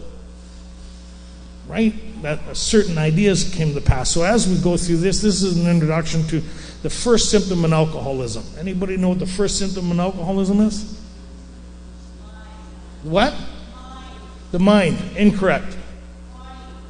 What? Want 4 more guesses? Alcoholics. Give me 2 more guesses. But it's specific, right? So hopelessness. So what happens is, you see what's happening here? So as you go through this, being a basic text, meaning that if everybody went through it the way it was designed, we'd all have the same understanding, wouldn't we? It's like mathematics, right? Mathematics is a universal language, correct? That if you learn the basis of math, no matter where you went, everybody would be able to communicate within those lines. If you didn't understand the basics, the outcome would always be incorrect, yes? So once you learn the basics, you have a universal language. So we have a certain language in Alcoholics Anonymous, right? So when they admitted they were powerless over alcohol, what made them powerless over alcohol? What was the first thing that made them powerless over alcohol? Mental obsession. The what? They put it in their bodies. There we go. Did you hear what that lady said? The allergy. That's the first symptom in alcoholism, is the understanding of what makes us different than other people. The physical factor, they call it an allergy. Oh, okay, an abnormal reaction. So what's a normal reaction? Well, when they drink this stuff, it's a toxin. Anybody ever see normal drinkers? I've had the unfortunate, of watching them. It's painful. My wife's a normal drinker. I wouldn't call it normal, but she's one of those types that could take it or leave it alone. She has 3 glasses of wine and that's it. She asked me once, she says, "You think I have a problem?" I said, "What you drink in a week is a starter kit for me Friday night." Her reaction and my reaction is totally different. Like right now, if you went to my place, it's probably still sitting there. There's a glass of wine with that much wine in it, 2 inches, with cellophane on top of it. Problem drinker. Right? See, she's different than me. What makes her different from me is I have this allergy. I get thirstier when I drink. Anybody? So when you start explaining step 1, look around when I said I got thirstier when I drink. How many people started going? That's the common language. Now if I started getting beaten like what it was like, most people become horrified of my story. And I talk in a real general way. When I was about as publicly as acceptable as I can get without causing too much problems, right? Because if I got into my story, very few people come from where I come from and survived it and lived. I have documentation from doctors who have even said that, right? But the story of alcoholism means that this component, no matter where I was born, no matter what family I was born into, as long as I have that component, that would be the start of alcoholism. So it's not what's happened to me, it's not my past, it's not the trauma, it's not all that other stuff. What separates me from other people is this allergy. And then they call it the phenomena of craving. Why did they call it a phenomenon of craving? Because they're starting a certain language that makes sense to people like us, right? When we start describing this thing, they're trying to describe something that doesn't make any sense to most people, right? That's why they say these allergic types. Right? How could I be allergic to it? I could drink a 40-ouncer. That's abnormal. Maybe for the people you hang around, right? It's very normal for the people I hang around, right? And so this phenomenon of craving makes sense. That, how many times did I just go in for one and 2 days later? Or how many times did I, just going to have a couple with all the intentions in the world? Anybody? And then I come to just devastated on what's happened. So this doctor goes on to talk about, so that's the first symptom in alcoholism, is the allergy.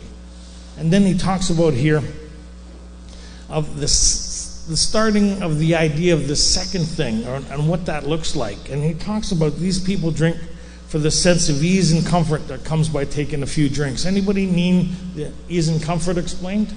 We understand what that means, right? These people are irritable, restless, and discontent. When somebody brings that up as a topic in AA, they just told you they don't have a solution yet, right? Because we'll turn back to alcohol again, because what's been our solution for our human perplexities and dilemma? A drink. How many people used to have a drink and the promises came true? I had a new freedom and happiness. I could see how my experience can benefit others. I was living in the moment, and then they'd do last call, and you wonder where the night went. Anybody? Not concerned with nothing but another drink. Am I in the right room? Right? And then it's the bootleggers, miss work, and then you calculate, well, do I drive to work and sleep at work and save myself the drive home? You get the drive home part? Normal people don't do that. Like, anybody get instructions on how to drive impaired here?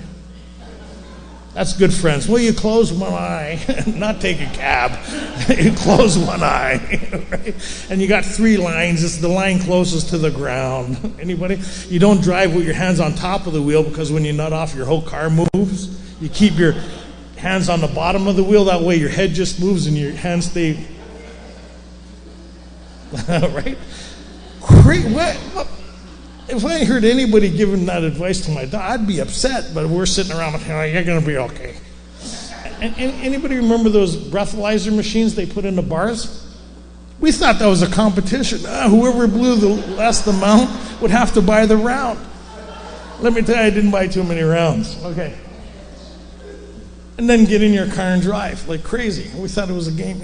Anyways, the allergy. Oh, now I see why I did what I did. Last call, trying to get all that booze out of the bar. Anybody? The women with the big purse, the guys with the pockets that hold the beer. Anybody in my group? Yeah. You think everybody in the bar is doing the same thing. No, everybody in the bar is leaving their half drinks. We're going, shh, nobody gonna see us. Right? Clanking. The allergy, right? Like we're drinking way beyond the amount that we want to, but always drink the amount we want. Anybody? And so we start having consequences. Anybody ever have consequences here in regards to how much they drink? Well, that's because of the allergy. So I used to think I had a consequence problem. How many people? I didn't have an alcohol problem. I had a consequence problem. If I could just drink without consequence, then I found out the reason I can't drink without consequence because I have an abnormal reaction to alcohol. Right? Later they talk about this is the first step in recovery, conceding that I'm mentally and physically different than my fellows. What makes me different is this phenomenon of craving. Then they say I can safely put alcohol into my system whatsoever. How many people? Just don't take the first one. How many people's heard that? Long before coming to AA. Okay, Nancy Reagan, just don't do it. Just one. Okay, so the doctor talks about, he's introducing the second symptom here without realizing it.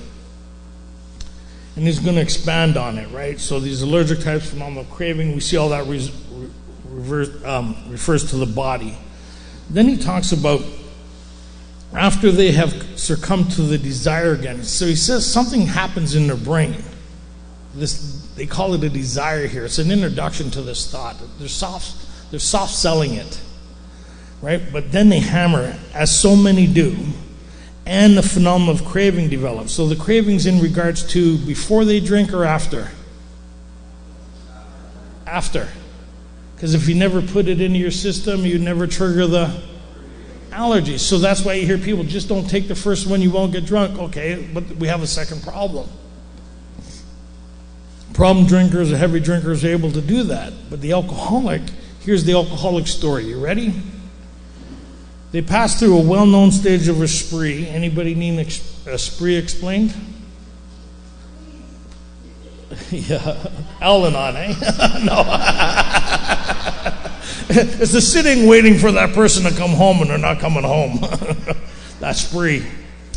Right? Emerging remorseful. Anybody ever come to a remorseful here?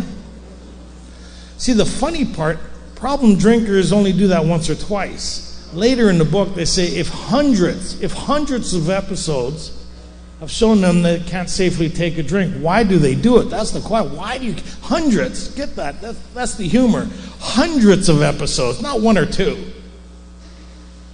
Hundreds. First time I actually seen what I was saying, I started laughing. Because I know people like my other daughter, once or two episodes, they change the way they drink and then they change the way they conduct themselves. Not me. Okay. With a firm resolution not to drink again. Any firm resolutions here? We hear it all the time. I'm never doing it again. How many people has done a firm resolution here? How many people remember the first time they did a firm resolution? And did you do it again? But you didn't mean it. That's what we say. Oh, I didn't mean it. Why? Because I did it again. I must have not meant it. Anybody? But I mean it this time. And how did you do? Well, I guess I didn't mean it. I didn't surrender. We tie an excuse to our inability to stay sober. Anybody? How many people has relapsed here? My people. And how many people has come back to AA and made an excuse why they did it? What you're saying is I'm not really beyond human aid. And what you're saying is I haven't really done step one yet. Because what you're saying is given good circumstances, I could do it differently. Right? So what you've just told people like me who understand the literature, who have, like Renee was saying, fact-based information that I apply to my life on knowing what the problem is and what the solution is, I just heard what you said is that you need a solution, otherwise you're going to die an alcoholic death. And I start working with you. Without your permission, without your knowledge, I'll invite you to a big book study, I'll get you involved. Every meeting I see you at, I'll start focusing on you. In a loving, kind way, like the same way they did for me. And I've watched this happen in I've worked with thousands of people in the last 33 years. Along these lines, I've watched the most impossible cases recover. People just like me. We heard about our beautiful friend Carolyn, who's one of our delegates now. She got dropped off to our big book study workshop with a black guy in a sling and nobody knew what to do with her anymore. They dropped her off at our big book study. We said, we don't know what to do with her anymore. She's been in our home group. She can't get sober. She can't get this, and she's dying. Smashed up her car, smashed up everything. She came into the study. She walked through with us. And then the miracle of Alcoholics Anonymous happened. The doctor talked about this thing starting to take place in his facility of these people he come to regard as hopeless, right? And something happened to these people out of the ordinary through a course of action that they took. And he goes on to say that. This is repeated over and over. What does over and over mean? It keeps happening. What step is that? What step is that? Huh? No, it's not step 0. Huh? Step 1. It's the step 1 promise. This keeps happening over and over.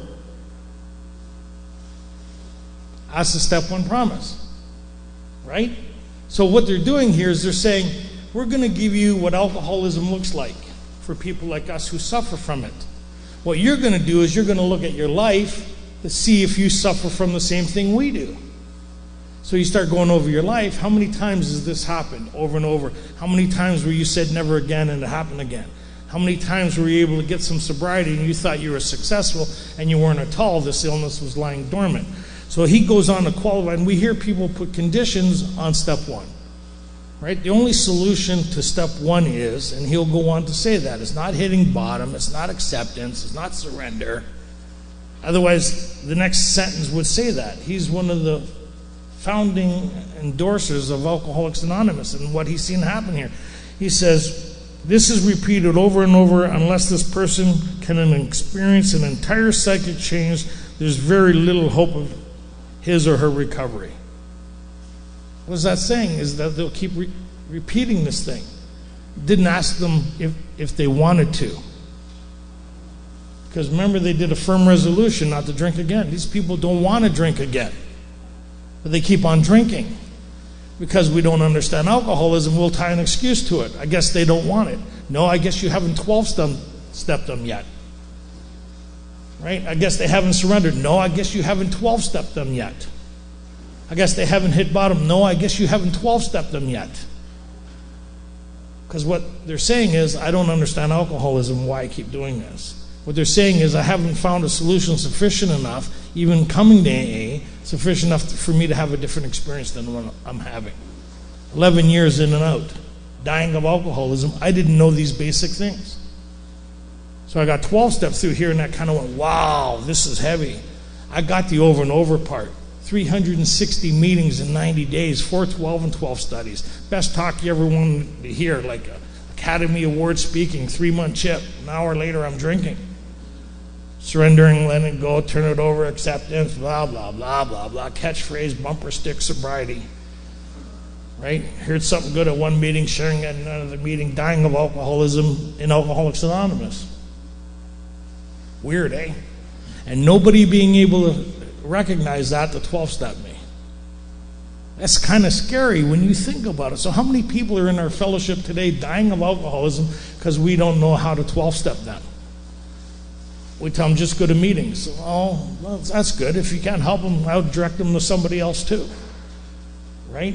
Our job is to carry this message. So we get to Bill's story. And Bill Story is one of the founders of Alcoholics Anonymous. So we're going to go right over here to page... we're going to go over here to page 11, 12, and 13.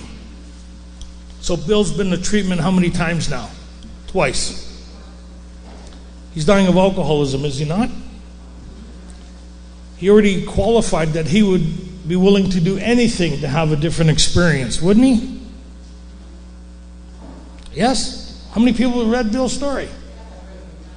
Right? What I wouldn't give. I was over, right? I met my match. I've been over. Alcohol was my master. Is that not a surrender? Is that not doing step 1 100%? Is that not conceding to his innermost self that he's of this type?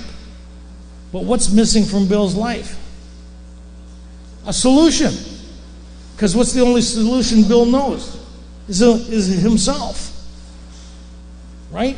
So he's sitting at the kitchen table. He did that, I call it the universal cry to God. We all been there. Right? That cry to the universe, right? Like when you hear a baby cry, you know the difference between a baby that's distressed and a baby that's just crying. Right? And if you were walking by somewhere and you heard an animal or baby distressed, you would go investigate, wouldn't you? Especially if it was coming from the wood area or bush, right? You'd go, hey, there's something the matter here, right? As a human being, you'd investigate. So imagine this creative intelligence when we sit in that moment of total despair. I believe God hears us. We open a beacon to this thing, right? It opens a channel to the creator of the universe, the frequency, the universal. They talk about the fellowship of the Spirit. It opens something up. And God says, I'm going to send somebody shortly. That's why it talks about we carry this message. We're responsible. We're his agents, right? See to it that your relationship is right, and remarkable things will follow for you and countless other people. If I'm tuned into this, I don't have to know the outcome. I just have to listen to what's being broadcasted. Does that kind of make sense? So Bill's sitting there dying of alcoholism. Picture that. 5 years. One of the founders of Alcoholics Anonymous sitting at the kitchen table. What is he doing? He's drinking, smoking, yellow fingers, you know what I mean? Dying of alcoholism. Nothing extraordinary is happening in his life, is it? Is there anything catastrophic? He's just dying of alcoholism. His friend phones him and asks if he could see him. His friends go and visit him, and they have this conversation. As soon as Bill opened the door, he seen there was something different about his friend. His friend didn't have to explain it. He seen there was something different about him. And they sat there and they had a talk for a couple of hours. pushed the drink his way. He refused it. He was perplexed. He was puzzled by it because it was his old drinking buddy. Something has come over this guy. And he talks about here on page 11, but my friend sat before me and made the point-blank declaration that God had done for him what he could not do for himself. His human will had failed. Doctors had pronounced him incurable. Society was about to lock him up. Like myself, step one, like myself, right? He's sitting there looking at his friend. Like myself, he had admitted complete defeat. So what's the difference between those two people? They both admitted complete defeat. One's sitting there drinking and the other one's not. A course of action that his friend took, that somebody showed him. Ebby was from what I understand, had his sentence suspended because a couple people went and persuaded the judge to allow him to work with him. And he had this experience through an application of certain ideas or principles that he put into his life, and it was profound. At 2 months sober, he went to carry that message to Bill, who was dying of alcoholism. Right? So Bill's seeing this across the table, so what's Bill seeing is step 2 at work. What Ebby's experiencing is step 12. See the difference? Bill's watching this message unfold before him, which is step 2. A lot of people think step 2 is their relationship with God. It is not. Step 2 is the solution to step 1. Step 2 is an outlay of what our solution is as a course of action to bring about this change. Step 2 is not about your relationship with God. It's our solution to step 1. It's about the course of action. And if you want what we have, then you got to go through a course of action to get it. So Bill's talking to Ebby about this course of action he took. Or Ebby's talking to Bill about it. Yes? Right? Bill's thinking, which is a problem for us. Anybody? Anybody have people try to help you and you're sitting there thinking? Yeah. So we talk about on the next page, despite the living example of my friend, there maintained in me the vestiges of old prejudice. So we can't get past ourselves. So you're asking people to figure this out. They can't get past their own thinking to see what's being offered here. But Bill sees there's something here, right? But he can't get past his own thinking. That's why the conversation didn't start like this. So it says, my friend suggested, when he goes here, I could go for such conceptions, creative intelligence, universal mind, or spirit. So what he calls it is secondary. What you call it is none of our business. It's secondary. That's your own concept. He goes on to talk about here, his sway might be in getting. My friend suggested what then seemed a novel idea. He said, why don't you choose your own conception of God? But that's after that's after Ebby had the conversation with him. He had a 2-hour conversation about this power that he experienced that created this change that Bill witnessed. And Bill's ideas of miracles were revised right then and there. But Bill's ideas were still causing him stumbling blocks. He couldn't see how he would be able to get what his friend got because of his own ideas around that. He says, why don't you choose your own conception of what? Of what we're talking about. So Bill understands what Ebby's talking about in regards to the experience that he had. He says, why don't you choose your own conception of what I'm talking about, my experience. So Bill had to understand what he was talking about before he did that. What we do is tell new people to choose your own conception. Why kill them? They don't even know what our solution is. You tell them, choose your own conception. Do you know what the problem is yet? No? Well, why don't you find out that? And then our solution will make more sense, won't it? What comes after step 1? Step 2. But if you don't understand step 1, are you going to understand step 2? Then you're really going to not understand step 3, and then you might as well just, you'll be drinking shortly and we can start over again. So, sorry. That was really insensitive, Tony. Okay, so he says, got to follow here. That statement hit me hard. It melted the icy intellectual mountains with whom shadow I had lived and shivered for many years. I stood in the sunlight at last. Watch the wording here, right? It was only a matter of believing being willing to believe in a power greater than myself. Only a matter of being willing to believe. Not having it, being willing to believe. Right? Then myself, here we go. Myself, nothing more was required of me to make my beginning. My beginning of what? To build what he saw in his friend. Nothing more was required of him. If he was willing to believe that there was a power greater than himself. I saw that growth could start from that point. Upon a foundation of complete willingness, I might build what I saw in my friend. I might build what I saw in my friend. See the wording here? Would I have it? Of course I would. What did just Bill do sitting at the kitchen table drinking? How many steps did Bill just do? He did 3 steps. Would I have it? Of course I would. He's seen it was possible for him to have this experience. Right? What's changed in Bill's life? Nothing.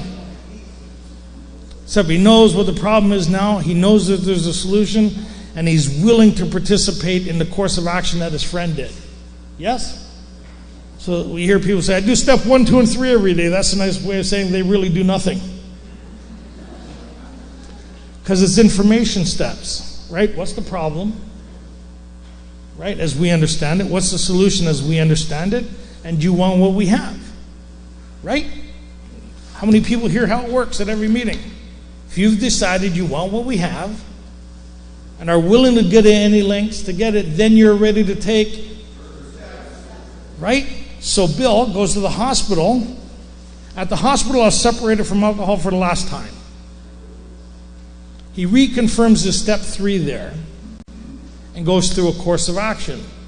So if you're going through our program of recovery, by the time you get to step 3, and it says, we thought well before taking this step, you know what the problem is? By whose definition? Theirs. I could show you what they're talking about. And that's where we kind of go, and we're going to kind of go over here, page 44.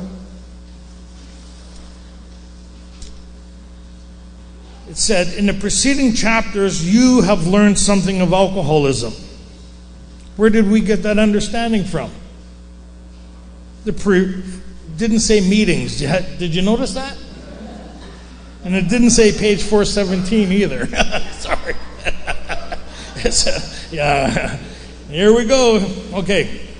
In the preceding chapters. So that means as a member of Alcoholics Anonymous, they're implying that if you have good sponsorship, your sponsor would have brought you to this stage.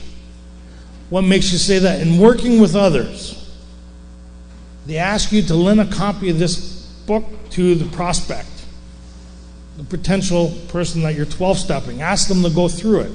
And then you ask them if they want to go through with it. Right? That's the base of this thing. Most people in AA haven't gone through this. If you asked, okay, what did you learn about alcoholism? Well, the first thing I learned is that I have an allergy. Where did I get that idea? From the doctor's opinion. Let me show you. That these allergic types make me different than other people. That's the first half of step 1. Right? I can see now why I can't safely take a drink. And what confirms that is on page 30, where we're going to go here, because this is going to be fun. So they talk about, anybody having fun yet?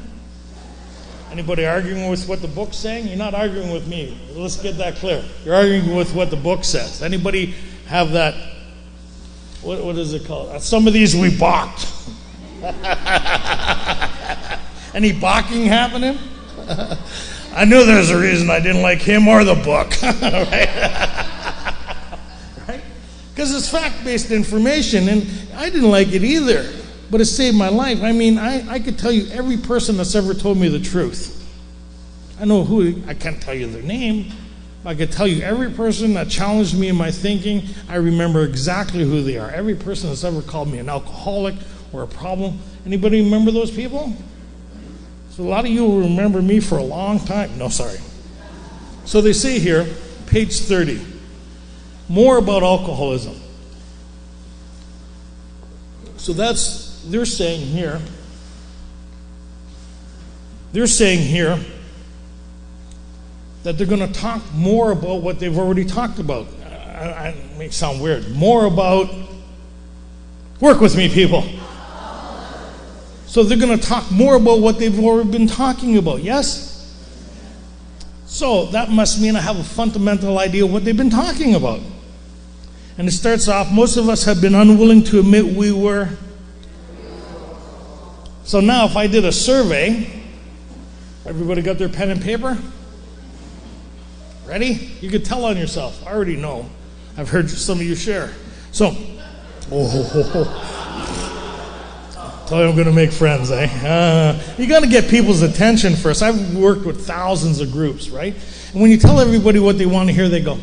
You tell people what they don't want to hear, they go. Get that. Oh, here comes the lemons. Pass them around. Okay.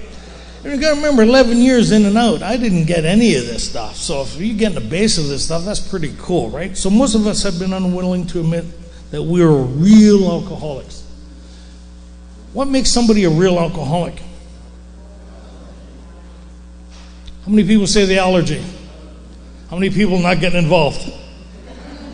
And a part of this is telling on ourselves, right? If you challenge yourself and say, hey, you know what? This is kind of new information for me. It's different than what I've been hearing. Awesome. We're going to get back to the basis of Alcoholics Anonymous. Not only will it may save my life, but it may save the potential people who are coming in here and see what is my responsibility in carrying this message. When I'm explaining alcoholism, what am I explaining? Am I explaining the human condition and the behaviors associated with being an a-hole and irresponsible and immature, or am I explaining alcoholism? There's two different things. Remember, the doctor talked about Bill was a businessman of good earning potential. He was a good guy, but he had an illness. He separated the two things. There's this human component, and then there's the illness. As long as the illness is present, I cannot build and develop my human component, right? What used to be my solution for my human dilemma was a drink. Am I alone? Anybody in my right room? How many people had a problem, knew what would fix it? Waiter. And then the promises came true, followed by, you have the right to remain silent. Not likely. Right? You guys call it Uber. I used to call it the police getting right. Another ride, sure. Right? I don't know how many times I've been locked up in a drunk tank. I remember hopping in the back of a car once, cop car. It's like, hey, let's go. Get out of the car, Tony. Okay, sorry. That's another story. I used to get these reality checks because I tried to reel in my life. Like, I'd get so out of control with the people.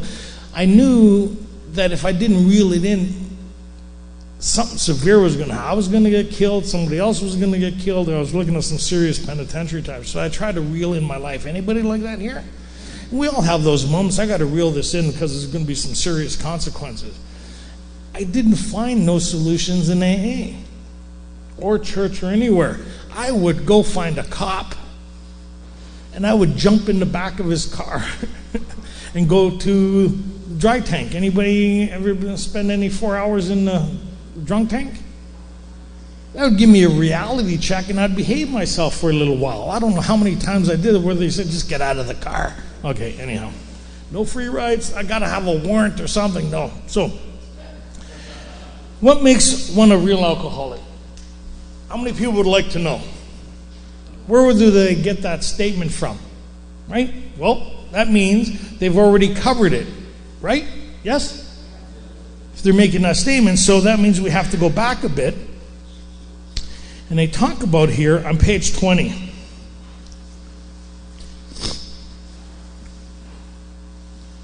You may have already asked yourself why it is all of us have become so very ill from drinking.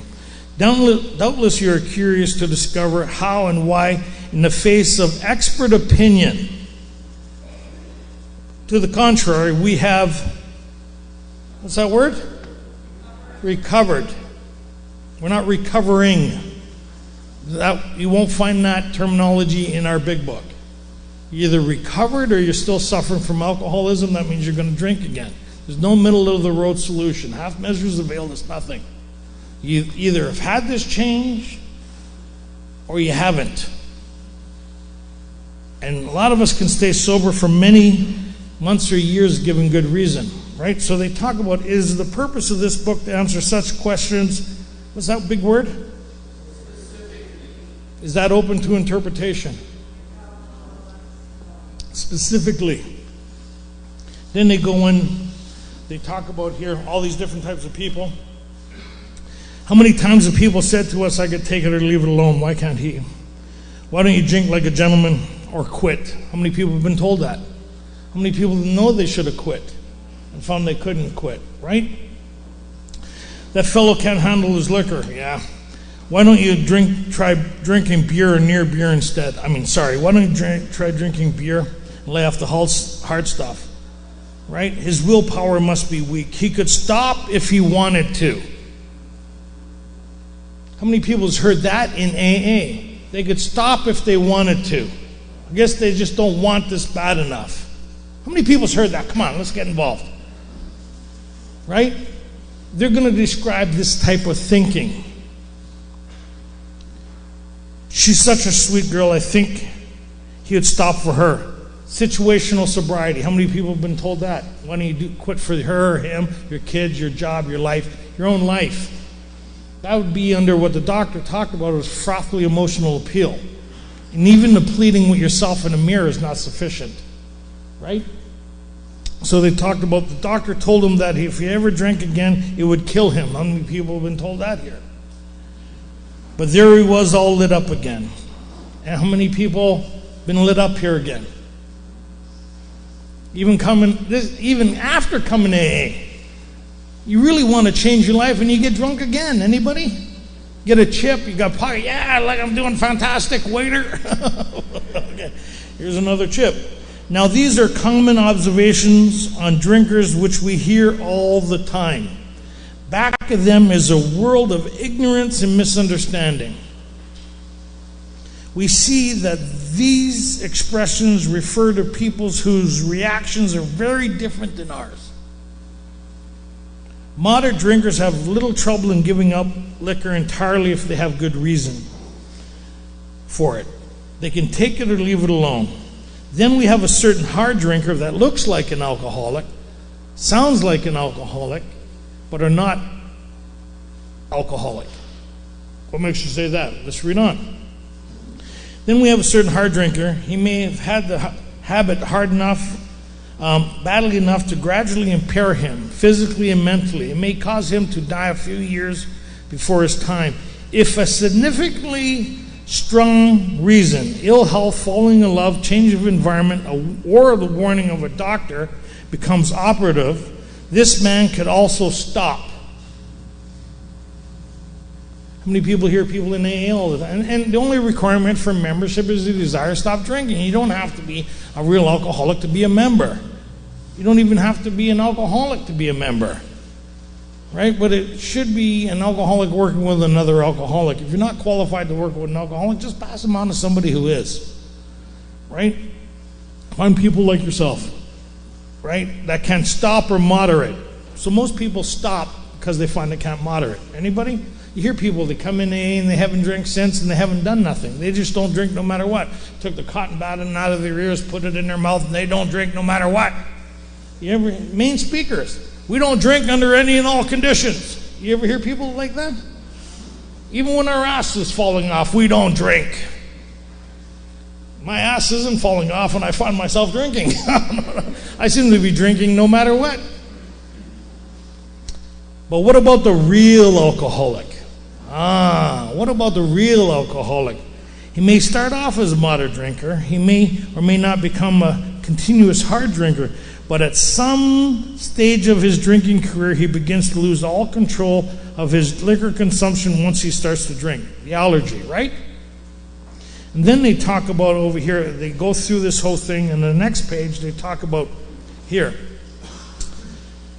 This is by no means a comprehensive picture of the alcoholic. Our behaviors, patterns vary, but this should identify him moderately. The allergy, the trouble we get into because we can't control the amounts we drink. We're going to have consequences in association with that, yes? Right? So we understand why I have consequences, because I can't control the amount I drink. Why can't I control the amount I drink? Because I have an allergy to alcohol. Yes? Makes sense, right? Why does he behave like this? If hundreds, right, of experience have shown him that one drink means another debacle with all of his attendant suffering and humiliation, why does he take the first drink? That's a good question, isn't it? They're going to answer that. So anytime there's a question mark in the book, it's not for us to stop and ponder what they're talking about. The question mark is they're going to answer it. Right? They talk about here, we know that while the alcoholic keeps away from drink, as he may do for months or years, this is why we need to understand what we're up against. Just because you hear people say, oh, the obsession has left. I don't think about it no more. You just told me you don't understand step one. Right? Or I have no desire to drink whatsoever. You just told me you don't understand step one. Right? Because step one's an illness that lies dormant. You can't see, feel, and touch it. It's something that when it's happening, you're drinking. Because if you could see, feel, and touch it, then you could do something about it. Then you're not beyond human aid. Right? We're talking about the alcoholic who's beyond human aid. And they talk about here that we all agree that as long as I don't take the first drink, I'll be okay. Anybody? Yeah? Right? So then, they talk about these observations would be academic and pointless if our friend never took the first drink. Therefore, setting the terrible cycle in motion. We understand that? How many people understand that? How many people's thinking has failed to keep them in check in the past? What that's saying is your thinking is going to fail to keep you in check in the future. How do you know that? By looking at your past. Your past determines what this illness looks like in your life. And if you're of that type who was able not to do it, then you would have a lot different experience. Why do we keep doing it? Well, they talk about here, therefore, the main problem of the alcoholic centers in his mind rather than his body. Makes sense, right? So are they talking about the second symptom now or the first symptom? Second symptom, right? They talk about what makes us unmanageable. What makes us unmanageable is, I'll tell you after this break. We're going to take 2 seconds. I'm going to talk to you about a couple things. So, we're going to talk about the second symptom in alcoholism. Is the most misunderstood symptom in our fellowship and never talked about. I've been coming up involved in AA almost 45 years now. I haven't met any main speaker or anybody talk about the second symptom in alcoholism. What? How many people say the obsession? How many people not get involved? How many people, come on. When I say what's the second symptom in alcoholism, how many people say the obsession? That isn't it. Whoa. How many people say the spiritual malady? That isn't it. Damn. Anybody? How many, that's the allergy. The main problem the alcoholic centers in the mind. Where do you get that information from? The book. Who put the book together? The people who founded Alcoholics Anonymous. Right? So, once in a while, they may tell the truth. And strange to say is usually that they have no more idea why they took the first drink than you have. Drinkers have excuses which they are satisfied part of the time. How many people have had excuses for their relapse? How many people hear people when they come back, they tie excuses to it, and this time I mean it. Well, you meant it the last time. You just don't understand alcoholism. So here, but in their hearts, they really don't know why they do it. Once this malady, what malady? So have they said the spiritual malady? Have they started a new conversation on the second symptom of alcoholism? What's the second symptom? Is the mind. And now with the body, remember when they talked about the body, they called it the allergy, yes? And then they started to expand on what that meant, yes? By hopeless state of mind, a seemingly hopeless state of mind and body. So now, for the first time in the book, they're switching to the mind part. And they call it a malady. When you look up the word malady, it's really an unexplainable event of a condition that's present. It's obviously there's a condition that's present, but they don't know how to define it. Right? You look up all the words, right? My wife has her master's in English. She's part of the Golden Key Club. I talk to her about the book all the time.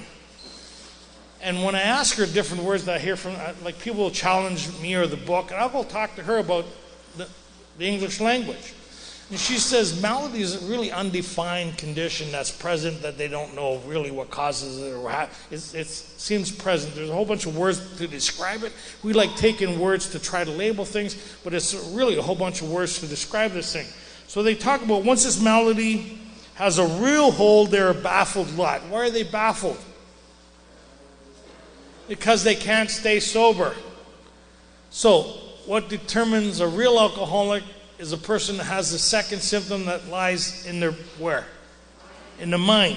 And then they go on to talk, oh, there's the obsession that they could fix themselves. That's what they're talking about. You listen to anybody who's been in AA, they come up with their own solution and their own ideas on how to do what? Fix themselves.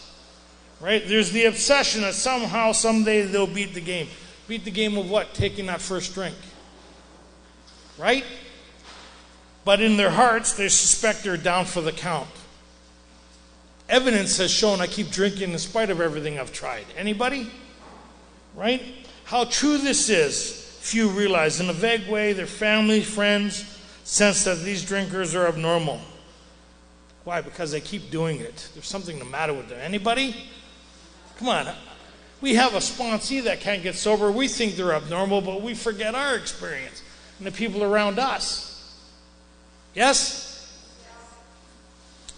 But everybody hopefully awaits the day when the sufferer will rise from his lethargy and exert his power of will. To do what? Stay sober, not to take the first one. So then you have a behavioral problem and not an illness. Because if you can keep yourself sober, do you need our solution? No, then you're of the hard drinker, given good reason. And that's your message. And I can't figure out why you can't do this. Look what I've done. Well, you just said we're two different types of people. Right? 11 years in and out. I've had many conversations. 360 meetings in 90 days. Got a 3-month chip. Everybody's got the sharing section of AA going for me. And then an hour later, I'm drinking. I come back the next day, Sunday. Anybody coming back? You should have seen the looks on everybody's faces. They didn't know what to say or do with me. What are you going to tell me? Go to more meetings? Read page 417. Back to 449. You're going to read 449 to me again? We're going to talk about surrendering, doing step 3 on our knees. What are we going to do different? Right? George says, hey, why don't you come into this course of this big book study and help us out? I'll see you there shortly, George. And he started taking me through this. Kind of weird. He took me through this. I started understanding why, for the first time, I couldn't get sober, and why all this stuff I was doing in AA doesn't work for people like me. And I went through the course of action, and I haven't had a drink since. Weird, eh? Same like Bill. Bill couldn't get sober. Somebody took him through a course of action. He didn't figure this out or go through it himself. Somebody took him through it. Somebody took George through this. George took me through this. And I've been sober ever since. Rarely have we seen a person fail who has thoroughly followed our path. Well, if you can't explain the path, then you haven't done it, have you? Oh, making friends again. I like that level of silence. Then you're carrying your message and not our message. You're representing your own ideas and not our ideas. Right? So, the tragic truth is that the man be a real alcoholic. So what classifies someone as a real alcoholic is this condition of the mind. That's what makes their life unmanageable. If you can't stay sober, would your life be unmanageable? Yeah, slightly. What happened to the rent? I don't know. Where's the child support? Where's the groceries? I don't know. Drink it. Right? It's not setting your alarm clock to go to work unless you're drunk. But setting your alarm clock to go to work and hitting snooze 4 times is undisciplined. It's not alcoholism. Not being able to control your emotional nature is immaturity. It's not alcoholism. So there's two symptoms in alcoholism here, is the mind and the body. So they get into here. The fact is, next page, the fact is, squiggly red, the fact is that most alcoholics, for reasons yet obscure, have lost the power of choice in drink. Our so-called willpower becomes practically non-existent. We are unable at certain times to bring into our consciousness with sufficient force the memory of the suffering and humiliation of even a week or month ago. We're without defense against the first drink. That's what makes us powerless over alcohol. They talk in past tense because they found a solution for that. In present tense, I'm talking I am. They're talking they were. Right? If you want what we have and are willing to go to any lengths to get, then you're ready to take certain steps to have the same experience that they had, that they recovered from this thing. How many people are still here? 2. That's good. At the bottom, when this sort of thinking is fully established in an individual with alcoholic tendencies, he has probably placed himself beyond human aid. So that's what qualifies me to be on human aid. How do I know I have that symptom? Look back in your drinking history. So step back from your life. It's like when we read Bill's story, is stepping back and see what alcoholism looks like in somebody's life. It's not to find identification. See, how does alcoholism look in somebody's life? So in Bill's story, we've seen what he was like. We've seen what happened, and we've seen what he was like afterwards. He ended up getting a spiritual recipe that he put into practice on his daily life, right? That enabled him to get past the points where he was unable to get to before, because the illness was present. So then he was able to deal with the human component. Once he had a psychic change of spiritual experience, he applied these principles to his human component. And what would save the day is go carrying this message to other people. Because if alcoholism was still present, he would have never got past those low points. He drank every time. This time he's not drinking, so the problem has been removed. Came to believe that a power greater than ourselves could restore us to sanity. If we have been restored to sanity, does the problem still exist? Yes, okay, here, ready? Here we're going to have some more fun. You got your pen and paper? So step 2 is the solution to step 1. What makes step 2 look so good is step 1. The more you understand step 2, the more appealing step 2 looks. Right? Is like what makes AA look so appealing is when your ass is on fire. And you see a pool, you don't, yeah, I'm going in. Incoming, you know, like I never just walked in here, say, hi, I thought I'd come check you out. I coming in hot, man. My life was on fire. Come in, woo, oh my God. And that's why we clap when we see people. You ever see new people? It's like, oh my God, good to see you. What do you mean? Well, look like you nearly killed yourself. Good to see you, right? Anybody? And say, that one's mine. But anyways, they talk about here, step 2, came to believe that a power greater than themselves could restore us to sanity. That means there has to be a component of insanity. What's the insanity that they're talking about is the malady, which is the second symptom in alcoholism. Right?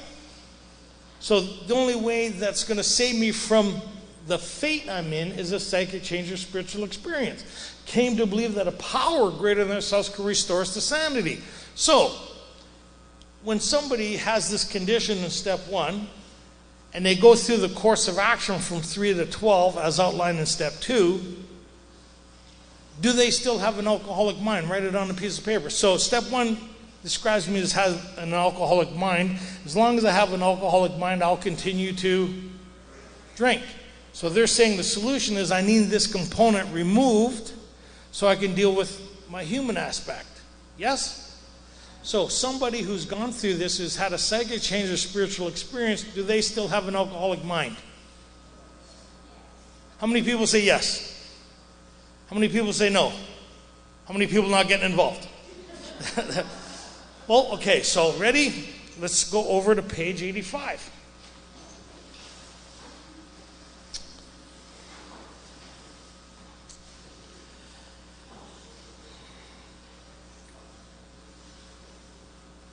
And 84, and we've ceased fighting anything or anyone. even alcohol. For by this time sanity will have returned. By what time? By the time we're halfway through our amends. The step 9 promises are not the step 9 promises. They're talked about in step 9. They're the result of this course of action.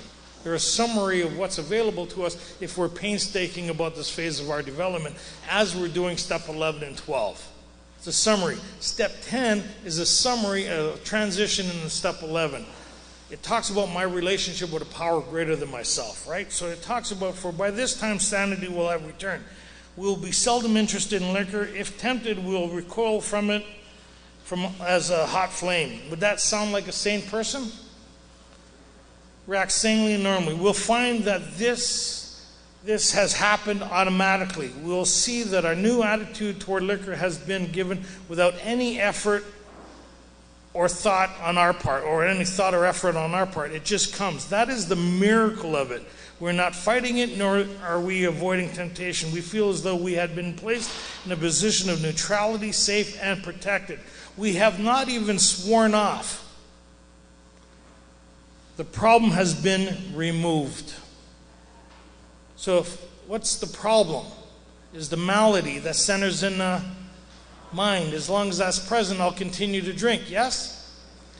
The doctor witnessed that Bill underwent a profound change through a course of action that he witnessed him go through by adopting a certain attitude and outlook, spiritual principles that he put into practice. So if I've had a psychic change or spiritual experience, I no longer have an alcoholic mind. I've recovered from that condition. What makes you say that? We just read it. How many people arguing now? A bit? Right? So what does the book say? Well, that's the miracle of Alcoholics Anonymous. That's the story of Alcoholics Anonymous. The impossible becomes possible. I can recreate my life now. As long as this condition is still present, I'll continue to drink.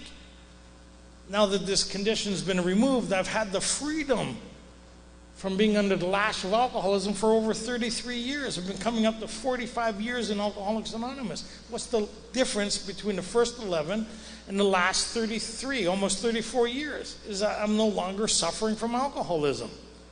I still suffer from the human condition that we apply these principles to, that they talk about in the spiritual appendix, and they also talk about in We Agnostics. So they talk about here, we're neither cocky nor afraid. This is our experience. This is the how and why of it, so long as we keep in fit spiritual condition.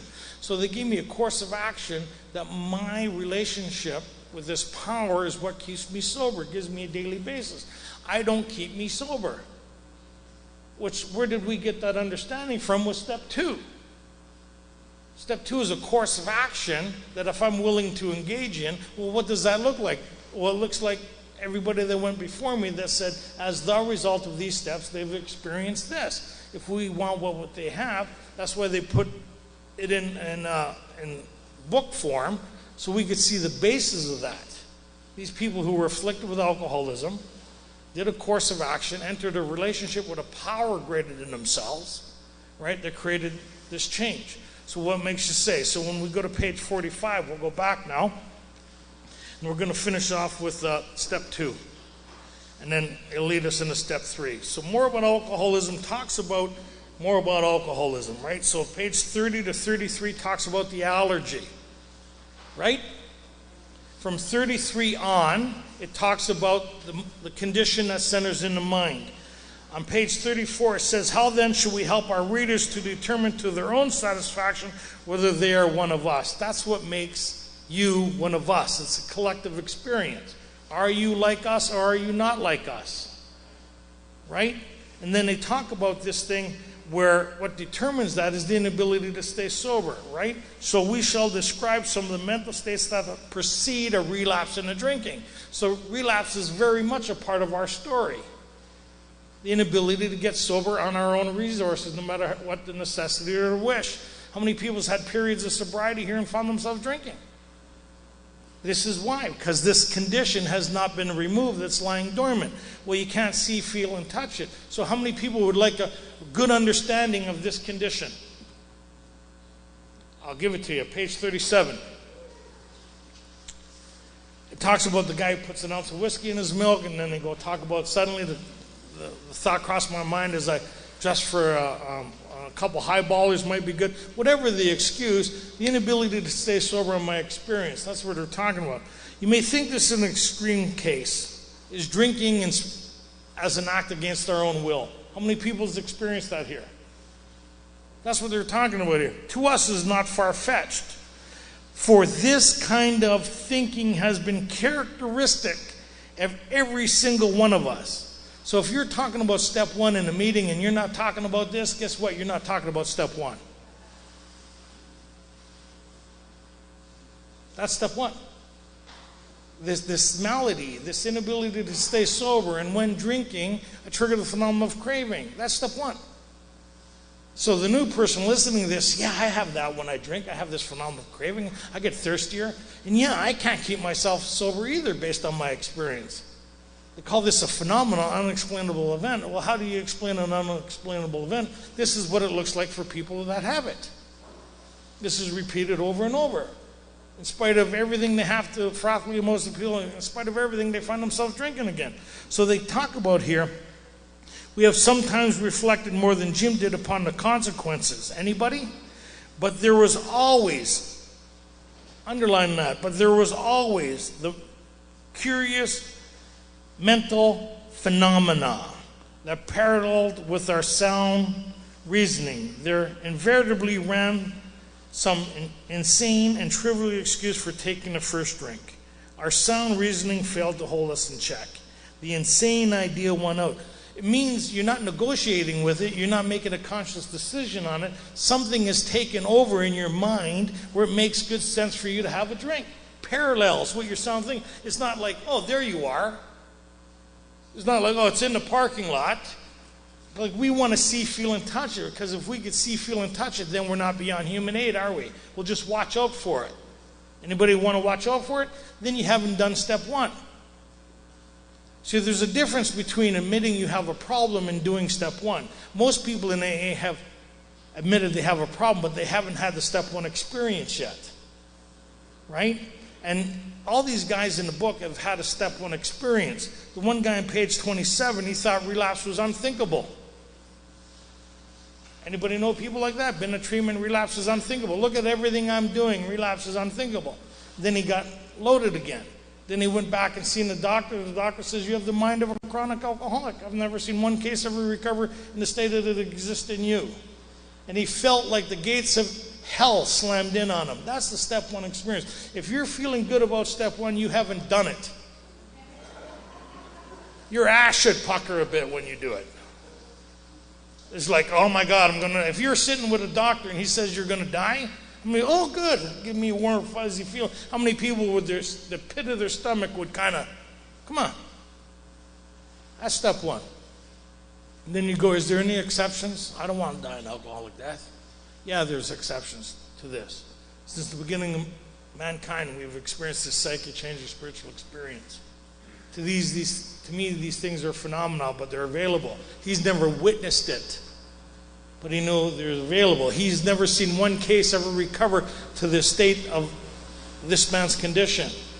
It's different than the other doctor. The other doctor witnessed this phenomenon, this thing taking place in his facility. Step two, taking place in these people's lives. So the confirmation of step one is what? Another drink. The confirmation of step two is what? Step 12. Having had a spiritual awakening as the result of these steps. Where do we get that idea in step two? Step two is a summary of the solution. Course of action outlined in the big book of Alcoholics Anonymous. It's not your relationship with God. It's a relationship of getting access to this power. Page 45. Lack of power, that was our dilemma. Once you understand, going back again, once you understand, page 44, in the preceding chapters, you've learned something of alcoholism. Yeah. We hope we've made clear the distinction between alcoholic and non-alcoholic. Yeah, I know what type of alcoholic I am. Based on your description of alcoholism, and then when I compare my life to what you're talking about, I have this illness. If you're not sponsoring people for them to come to this conclusion, you're not sponsoring them. You're just being a friend. You're prolonging the inevitable. Right? Sponsorship is to get them the understanding of step 1 and 2. So by this time I've read up to here, with the guidance of another human being, I could explain these things. I understand the spiritual appendix in the back of the book. Does that kind of make sense? I understand step 1 and 2. Right? And they talk about if, when you honestly want to, you find you can quit entirely. That's including weekends, birthdays, and holidays. Entirely means from the first time you made a decision not to do it again, you never did it again. Anybody like that here? From the first time you made a decision not to drink, you haven't drank again? That wasn't the question. Yeah, I felt good about myself there. How many people remember the first time they said they were never going to do it again? I was 15. My first meeting, I was 16. 27, I'm dying of alcoholism. Got 12 stepped into this. How many people, if you were able to stay sober, would you have sought AA? I hear the dating's really good. Okay, so let's ask the question again. How many people were able to stay sober from the first time they realized it was causing them a problem? No. So just because you're in AA doesn't mean it's changed the story. Just because I'm at the airport, that's where they read how it works. Most people are just visiting AA that don't know they're just visiting. In the statistics, they talk about it. Of alcoholics who came to AA and really tried, of the ones who came here and really tried, 50% got sober at once. And the remainder, right, of those ones who really tried got sober after a few relapses. Other few thousands of people came to AA and found they didn't want this thing. This is the introduction. This is the fellowship of Alcoholics Anonymous. We share experience, strength, and hope in regards to what? Alcoholism, the effect it had on our lives, the inability to get sober, what it looks like in a person's life, the solution that we found through this course of action that actually we didn't find that was presented to us. We went through it, had the same experience. We become a part of the collective. We represent the ideas of Alcoholics Anonymous. When we share, we're sharing our experience, strength, and hope along the same lines as who? As those that put this together. If you want what we have. What's that? The story of Alcoholics Anonymous is not your story. It's our solution. It's not your solution. If you want what we have, then you need to do what we did, but you need to understand what we're talking about. If you can't understand that, they talk about here, until such an understanding is reached, little or nothing can be accomplished. Meaning, if I don't understand the problem as they outlined it, and I don't understand the solution as they're talking about it, the likelihood of me staying, sooner or later it's going to show up in my life. And we heard it. A couple of people talked about it this weekend, just crazy sober. Anybody? We talk about all this change and go, if somebody was to do a survey in your life with everybody that knew you, would they talk about the same change you're talking about? We talk about how much we're experiencing the promises. How about the people around you? Not so much. Right? We don't meet our responsibilities. We don't, actively participate in our own lives. We're still crippled with self. We still have self. Right? So the promises are first felt by the people around us. These are the people who experience the promises first. What makes you say that? The spiritual appendix talks about the people around us will become more aware of the change before we are. How many people have gone around trying to convince people how much they've changed? And then try to borrow $20 from them. So I'll close with this. They talk about lack of power was our dilemma. We had to find a power by which we could live. And it had to be a power greater than ourselves, obviously. But where and how were we to find this power? Question mark. This is where we start thinking. I know where God is, in the Baptist church.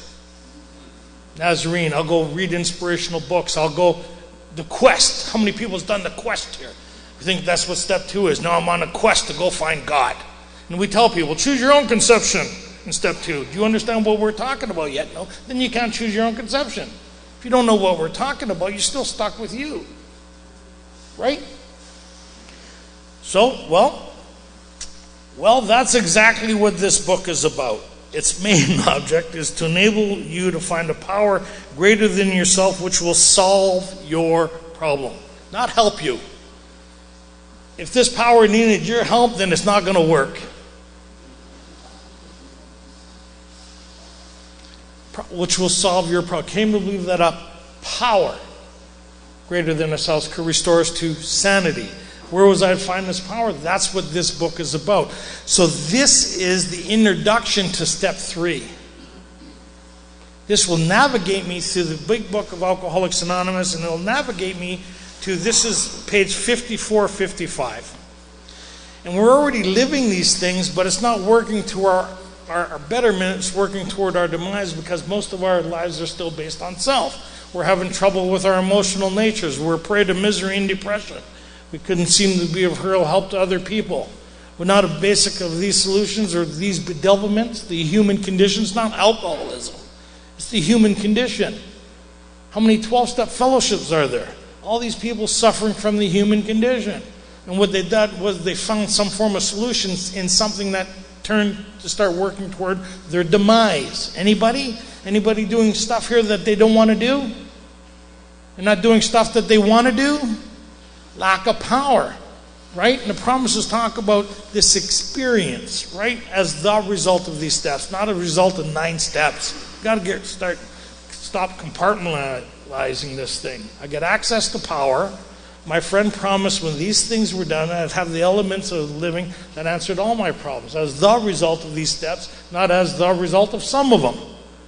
All of them. So they talk about here on page 55 is where was I to locate and find this power? If we did a survey, I would have never come up with deep down within. Whose understanding is that? Mine or theirs? Theirs. That this power that I'm going to get access to is personal to me and it's deep down within. How do I get access to that? Well, that's what this course of action is, from 3 to 12. Step 3 is an idea. It's not something you experience. Oh, you may feel good about it, but if it created the change that they talked about, would you need to do the rest of the steps?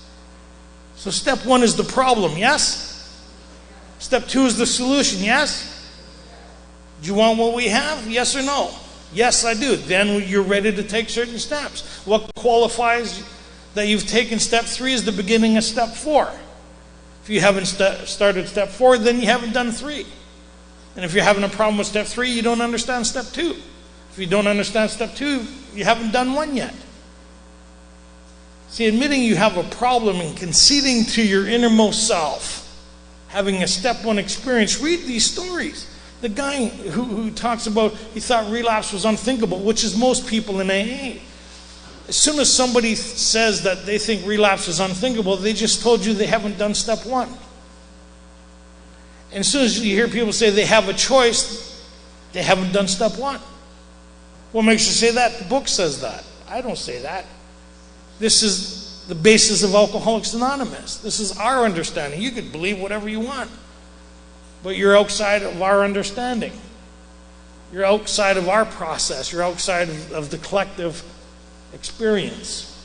This is our responsibility to carry this message. So those who went through this, so I'm coming up to 45 years sober, I've never met one person who's ever gone through this and who's maintained it the way it's outlined in the book who's ever relapsed. Not one person. That's quite the statement, including myself. So what makes the difference is that I went through this. I understand the problem from their perspective, and I concurred. I conceded to my inner myself that I have this thing and what my fate was. I believed that if I did what they did, I'd get what they got. I believed that there was a power, something bigger than me, and I was open to that. I made a decision on that. I went through the course of action, and somewhere along the line, I entered a relationship with that power, which would be more around step 5, which is a whole different workshop altogether. And they talk about here, and in closing, page 63. So from page 60 to 63, they talk about the human perplexities. And the alcoholic is an extreme example of these things, because we don't really know how to deal with our emotional nature. Right? Anybody? We're really immature. I know. It's not alcoholism, it's just you're immature. They should have taught this in school. They did. You weren't there. Right? Or you were too busy thinking about you. Right? Anybody? So here, we are now at step 3. Many of us said to our Maker as we understood him, God, I offer myself to build with me and to do with me as thou wilt.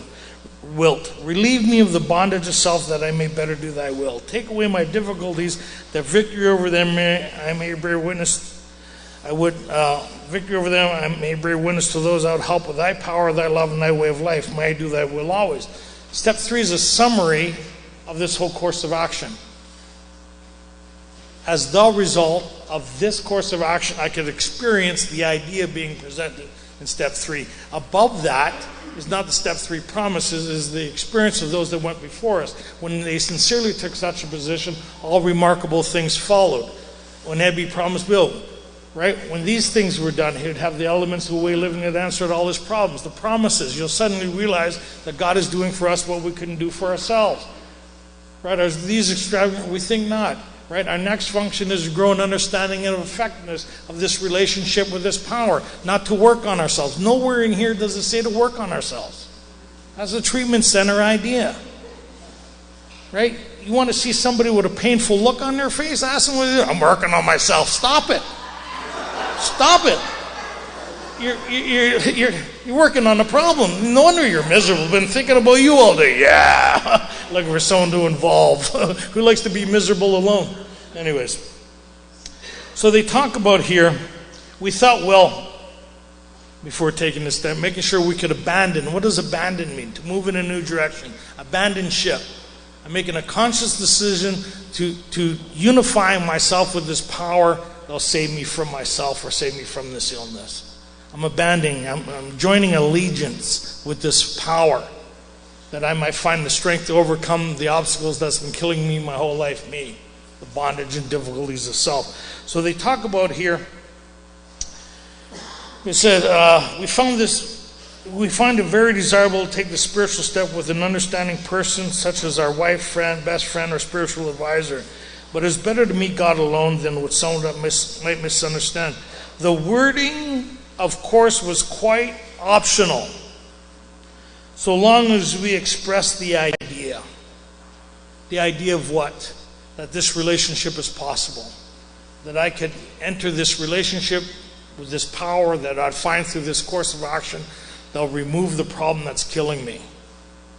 Right? So the confirmation of step 3 is step 11. Is the relationship. And with this relationship, then I go start cleaning up the wreckage of my past, because I'm not going it alone. Step 1, I'm alone. Step 11, I'm unified with something else. It's kind of interesting. When they say you're no longer alone, that's what they're talking about. That I've connected with something greater than me that's worked in my life, that's done the impossible. And who is this available to? Anybody willing to seek our experience in the light of our experience. If you want what we have and are willing to get any lengths to get it, then you're ready to take certain steps. Where do we find a recipe for that?